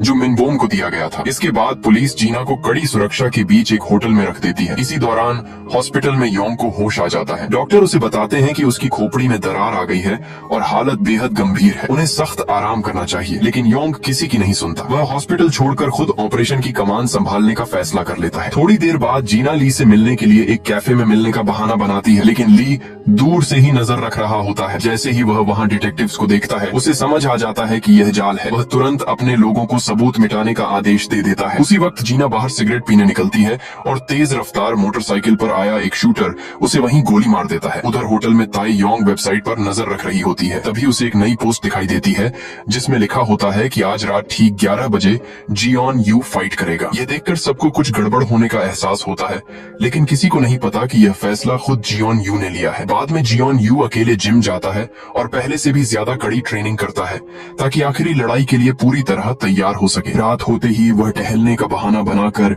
चुपचाप होटल से निकल जाता है और शहर से दूर एक सुनसान फैक्ट्री पहुंचता है। वहां बैक जोंग ज्यादा दर्शक और ज्यादा पैसा कमाने के लिए नया खेल खेलता है। वह कहता है कि पहले जियोन यू को लीग के 2 फाइटर्स को हराना होगा, तभी उसे उससे लड़ने का मौका मिलेगा। साथ ही धमकी देता है कि अगर जियोन यू हार गया तो उसके पूरे परिवार को मार दिया जाएगा। मुकाबला शुरू होने से पहले यून सलाह देता है कि वह अपने ग्लव्स में लोहे के टुकड़े रख ले, लेकिन जियोन यू साफ मना कर देता है। वह सिर्फ अपनी ताकत के दम पर जीतना चाहता है। जैसे ही वह रिंग में उतरता है लाइव स्ट्रीम देखने वालों की संख्या तेजी से बढ़ने लगती है और कमाई भी लगातार ऊपर जाने लगती है। उसका पहला मुकाबला मेटल मैंटिस से होता है जिसके हाथ बहुत लंबे हैं। शुरुआत में जियोन यू उसके करीब भी नहीं पहुंच पाता।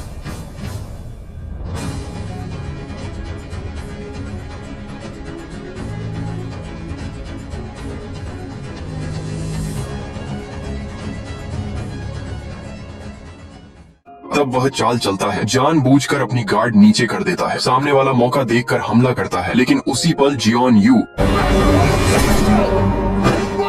एक जोरदार मुक्का मारता है और उसे एक ही वार में नॉकआउट कर देता है। ठीक उसी समय लाइव ब्रॉडकास्ट पर चल रहे कुछ अंग्रेजी शब्दों पर योंग की नजर पड़ जाती है। जांच करने पर सबको पता चलता है कि लाइव स्ट्रीम पर दिख रहा वह कोड एक रिसर्च फैसिलिटी से जुड़ा है। उधर रिंग में जियोन यू का दूसरा मुकाबला शुरू हो जाता है। इस बार उसके सामने असैसिन नाम का फाइटर होता है। वह बहुत तेज, चालाक और हर पल अपना तरीका बदलने वाला लड़ाका है। जियोन यू बिना जल्दबाजी किए उसके हर वार से बचता रहता है और सही मौके का इंतजार करता।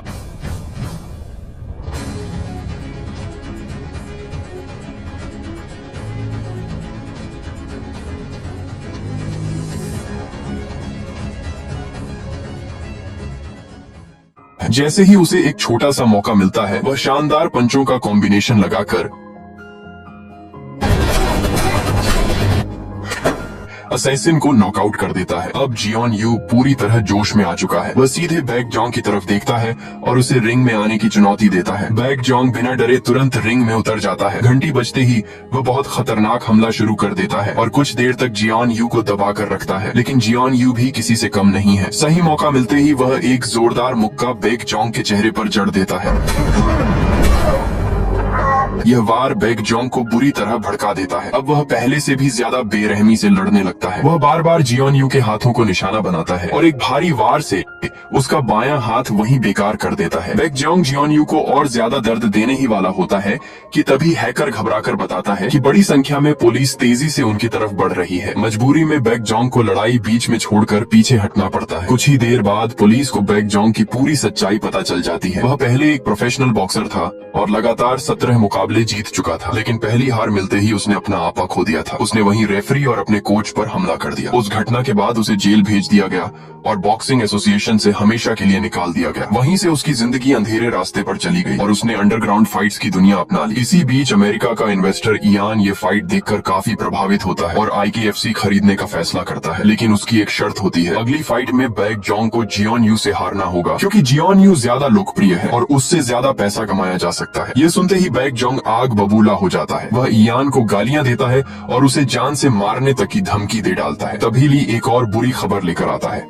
वह बताता है कि पुलिस ने बैक जोंग के खिलाफ वारंट जारी कर दिया है। वह सलाह देता है कि उसे तुरंत थाईलैंड भाग जाना चाहिए। 4 दिन बाद उसके लिए प्राइवेट जेट भी तैयार रहेगा। उसी समय युन के पास हॉस्पिटल से फोन आता है कि उसकी बेटी का एक्सीडेंट हो गया है। बैक जोंग बिना कुछ सोचे उसे जाने की इजाजत दे देता है, लेकिन जैसे ही युन हॉस्पिटल पहुंचता है उसे पता चलता है कि यह पुलिस का बिछाया हुआ जाल था। योंग उससे कहता है कि अगर वह साथ देगा तो पुलिस उसकी सजा कम कराने की कोशिश करेगी। अगर जेल में उसका व्यवहार अच्छा रहा तो आगे चलकर पैरोल भी मिल सकती है। फिर भी युन शुरू में चुप रहता है और कोई जरूरी जानकारी नहीं देता। यह देखकर मून अपना गुस्सा रोक नहीं पाता। वह युन पर चिल्लाते हुए कहता है कि उसकी माँ और बेटी उसकी गलतियों की सजा भुगत रही हैं और वह अब भी सिर्फ अपने बारे में सोच रहा है। आखिरकार युन टूट जाता है। वह कहता है कि अगर पुलिस उसके परिवार को बैक जोंग से बचा ले तो वह सब कुछ बता देगा। योंग तुरंत उसकी बात मान लेता है और पूछता है कि बैक जोंग कहाँ छिपा है। युन बताता है कि वह हान नदी पर खड़ी एक यॉट में रह रहा है और वह यॉट सिर्फ 3 अलग अलग डॉक पर रुक सकती है। फिर योंग पूछता है कि पुलिस की रेड की खबर बैक जोंग तक कैसे पहुंची थी। युन बताता है कि सारी पुलिस जानकारी ली देता था, जो पहले NIS एजेंट रह चुका है। आज भी वही बैक जोंग को थाईलैंड भागने में मदद कर सकता है। युन यह भी बताता है कि बैक जोंग जियोन यू की मां का अपहरण करके उसे मौत की लड़ाई लड़ने पर मजबूर करना चाहता है। यह सुनते ही योंग तुरंत होटल की सुरक्षा और बढ़ा देता है ताकि जियोन यू की मां पूरी तरह सुरक्षित रहे। इसके बाद पूरी टीम बैक जोंग को पकड़ने का नया प्लान बनाने लगती है। तय योंग को शक होता है कि पुलिस के अंदर ही कोई गद्दार मौजूद है जो सारी खबरें बाहर पहुंचा रहा है। इसलिए वह सुझाव देती है कि सुवोन के डिटेक्टिव युन की टीम से मदद ली जाए, क्योंकि वहां तक शायद बैक जोंग का असर नहीं पहुंचा होगा। अगले दिन डिटेक्टिव युन अपनी टीम के साथ पहुंच जाता है और योंग के साथ मिलकर पूरा ऑपरेशन तैयार करता है। उनकी मदद से पुलिस जल्दी ही बैक जोंग की लोकेशन ढूंढ लेती है और वहां घेराबंदी कर देती है। जैसे ही बैक जोंग बाहर निकलता है पुलिस उसे पकड़ने की कोशिश करती है, लेकिन वह किसी जंगली जानवर की तरह टूट पड़ता है।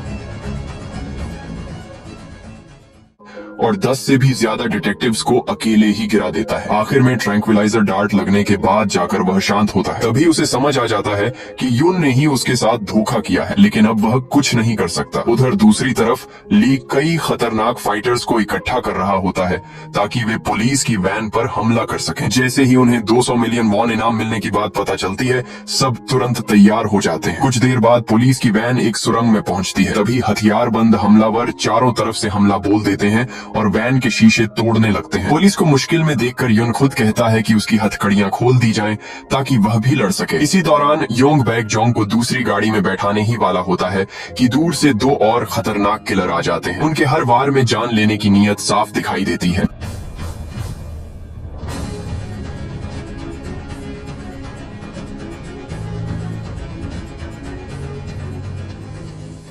मून तुरंत युन की मदद के लिए पहुंचता है और दोनों मिलकर बड़ी मुश्किल से उन दोनों को काबू करते हैं। लेकिन तभी योंग का ध्यान कुछ पल के लिए हटता है और बैक जोंग अचानक उठकर उसके सिर पर लगातार कई जोरदार किक मार देता है। इसके बाद वह किसी से अपनी हथकड़ियां खुलवा लेता है और सीधे युन की तरफ बढ़ता है, जिसने उसके साथ गद्दारी की थी। मून बीच में आकर उसे रोकने की कोशिश करता है, लेकिन बैक जोंग उसे इतनी बुरी तरह पीटता है कि उसकी जान पर बनाती है। रास्ते की सारी रुकावटें हटाने के बाद वह युन के सामने पहुंच जाता है।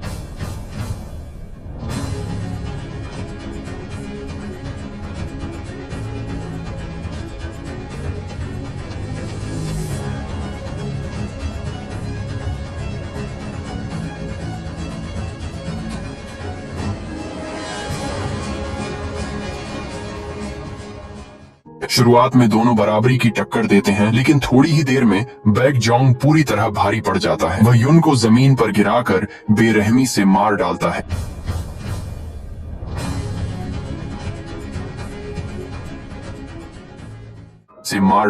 उधर पुलिस के अंदर छिपा गद्दार जियोन यू की मां के होटल का कमरा नंबर भी दुश्मनों तक पहुंचा देता है। हैकर तुरंत होटल के सारे कैमरे बंद कर देता है, जबकि ली सिग्नल जैमर चालू करके पूरे इलाके का संपर्क काट देता है। सिक्योरिटी गार्ड खतरा समझकर मुकाबला करते हैं, लेकिन एक एक करके सब हार जाते हैं। हालात बिगड़ते देख यूजिन खुद लड़ने के लिए बाहर निकलता है। वह बड़ी मुश्किल से एक विशालकाय हमलावर को गिराता है, लेकिन तभी उसका सामना कांग से हो जाता है। दोनों एक दूसरे पर लगातार भारी मुक्के बरसाते हैं और कोई भी पीछे हटने को तैयार नहीं होता, लेकिन कांग ज्यादा ताकतवर साबित होता है। वह यू जिन को दीवार से दबाकर लगातार बेरहमी से मारता रहता है। जब ऐसा लगने लगता है कि अब यू जिन बच नहीं पाएगा, तभी जियोन यू की मां बाहर आ जाती है। वह हाथ जोड़कर कांग से यू जिन की जान छोड़ने की गुहार लगाती है। अपने बेटे के दोस्त की जान बचाने के लिए वह खुद उनके साथ जाने का फैसला कर लेती है। ये सब देखकर यू जिन की आंखों से आंसू निकल पड़ते हैं। वह चाहकर भी उन्हें रोक नहीं पाता और खुद को पूरी तरह बेबस महसूस करता है। इसके बाद योंग को गंभीर हालत में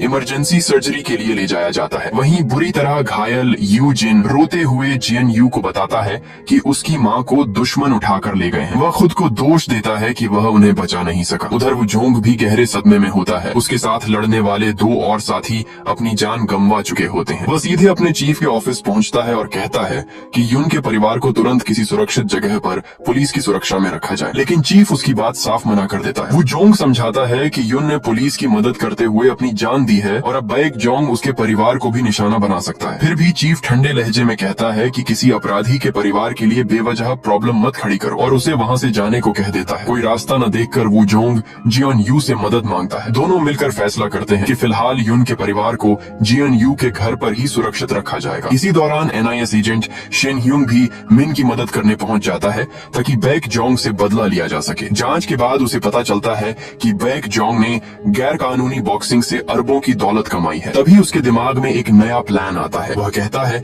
कि मिन और बैक जोंग दोनों 100 बिलियन वॉन दांव पर लगाएं। इस तरह कुल इनाम 200 बिलियन वॉन होगा और जीतने वाला पूरी रकम अपने साथ ले जाएगा। उसका मानना है कि इतने बड़े पैसों का लालच बैक जोंग किसी भी हालत में ठुकराएगा नहीं। इसके बाद मिन जियोन यू से मिलकर पूछता है कि क्या वह बैक जोंग से लड़ने के लिए तैयार है। वह भरोसा देता है कि किसी भी तरह बैक जोंग को सामने लेकर आएगा। जियोन यू बिना एक पल गंवाए हामी भर देता है। अपनी मां को बचाने के लिए वह हर खतरा उठाने को तैयार है। तभी बाहर एक मोटरसाइकिल आकर रुकती है। उस पर डोयंग होता है, जो पहले जियोन यू और यू जीन के साथ मिलकर अपराधियों के खिलाफ लड़ चुका था। वह बताता है कि पिछले 4 साल से जिंदा रहने के लिए उसे बहुत कुछ करना पड़ा। पैसों की मजबूरी में वह ब्लडहाउंड्स ग्रुप तक में शामिल हो गया था, लेकिन अब जियोन यू को मुसीबत में देखकर वह चुप नहीं बैठ सकता। इसलिए वह भी उनकी टीम का हिस्सा बनने का फैसला करता है। देर रात डोयंग चुपके से उस डॉक्टर के ठिकाने पर पहुंचता है और सख्त तरीके अपनाकर उससे सच उगलवाने की कोशिश करता है। उधर ली अपनी टीम के साथ एयरपोर्ट पहुंचता है, लेकिन चारों तरफ नजर डालते ही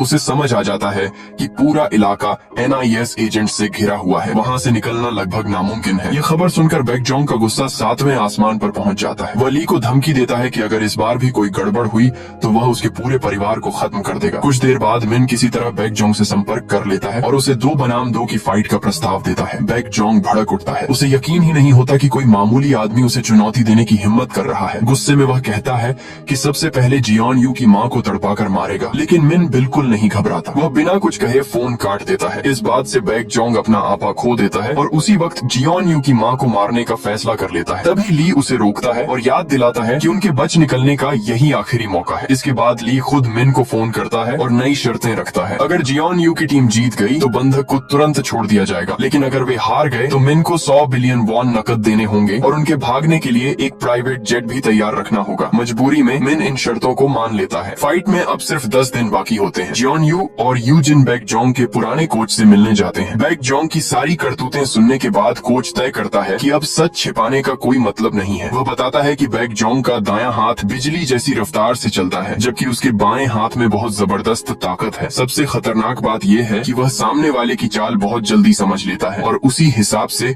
अपनी फाइट बदल देता है। बात अच्छी तरह समझाने के लिए कोच एक लाइव स्पैरिंग भी करवाता है। जियोन यू शुरू से ही बेहद टैलेंटेड होता है। वह थोड़ी ही देर में समझ जाता है कि बैक जोंग की स्टाइल का जवाब कैसे दिया जा सकता है। अगले कुछ दिनों तक जियोन यू और यू जिन बिना रुके कड़ी ट्रेनिंग करते हैं। दूसरी तरफ बैक जोंग और कांग भी पूरी ताकत के साथ आने वाली लड़ाई की तैयारी में जुटे रहते हैं। कुछ समय बाद ब्लडहाउंड्स ग्रुप एक और भर्ती का नोटिस जारी करता है। इस बार जगह एक बंद पड़ा स्कूल होता है। डोयंग तुरंत अपना प्लान बताता है। उसका इरादा है कि मुकाबला शुरू होने से पहले वहां मौजूद सभी गुंडों को खत्म कर दिया जाए और उसी मौके का फायदा उठाकर जियोन यू की मां को छुड़ा लिया जाए। फाइट से एक रात पहले जियोन यू जिन से कहता है कि इस बार वह अपने हाथों पर धातु बांधकर लड़ेगा और बिल्कुल भी रहम नहीं करेगा। अब उसे समझ आ गया है कि जिन लोगों से वह लड़ रहा है उन्हें हराने के लिए उसका दिल भी लोहे जितना मजबूत होना चाहिए, तभी वह अपने चाहने वालों की रक्षा कर पाएगा। अगले दिन तय जगह पर मौजूद उस इमारत में सभी फाइटर्स पूरी तैयारी और हथियारों के साथ अंदर दाखिल हो जाते हैं। ली अपने सभी आदमियों को उनकी उनकी जगह पर तैनात रहने का आदेश देता है। वह साफ कहता है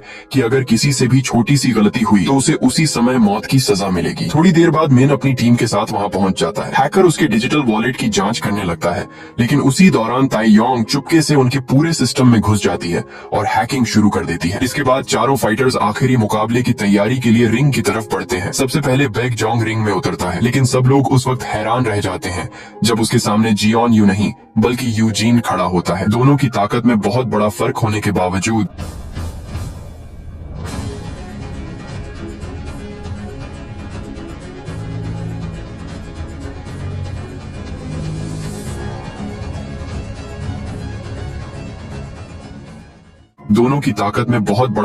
के बावजूद यूजिन लगातार उसे उकसाता रहता है। वह बैक जोंग के एक के बाद एक भारी मुक्के सहता है, लेकिन हार नहीं मानता। आखिर में वह पूरी ताकत लगाकर एक ऐसा वार करता है जो सीधे अपने निशाने पर लगता है। बैक जोंग की आंख से साफ दिखना बंद हो जाता है और उसे इलाज के लिए कुछ देर रिंग छोड़नी पड़ती है। यही यूजीन का असली प्लान था। उसने जानबूझकर बैक जोंग की एक आंख खराब कर दी ताकि आगे जियोन यू को लड़ाई में बढ़त मिल सके। इसके बाद जियोन यू का मुकाबला कांग से होता है। लड़ाई शुरू होते ही दोनों बिना किसी रहम के पूरी ताकत से हमला करते हैं। दोनों के हर मुक्के में जान लेने की ताकत होती है। जियोन यू सही समय का इंतजार करता है, फिर अचानक बहुत तेजी से लगातार कई मुक्के बरसाता है और कांग को जमीन पर गिरा देता है। इतना ही नहीं, वह दोबारा किसी को नुकसान न पहुंचा सके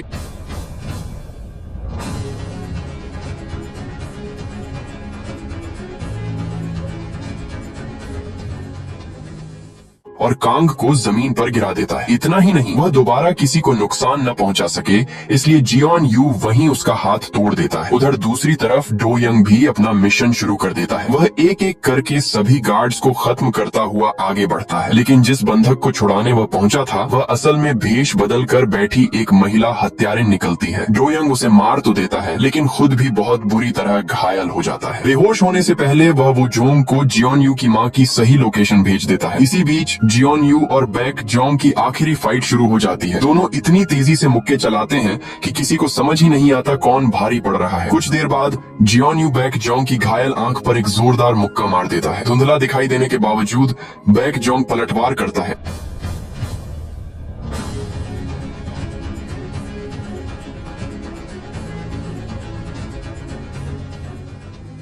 धुंधला दिखाई देने के बावजूद बैक जोंग पलटवार करता है और जियोन यू का बायां हाथ तोड़ देता है, लेकिन जियोन यू भी लगातार उसके घायल हिस्से को निशाना बनाता रहता है।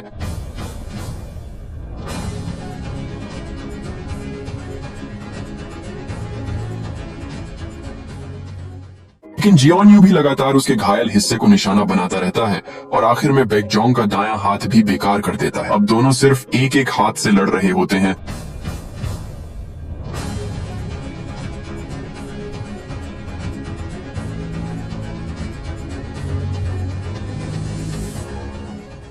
और आखिर में बैक जोंग का दायां हाथ भी बेकार कर देता है। अब दोनों सिर्फ एक एक हाथ से लड़ रहे होते हैं और मुकाबला पहले से भी ज्यादा खतरनाक बन जाता है। आखिरकार जियोन यू अपने दाएं हाथ का एक जबरदस्त मुक्का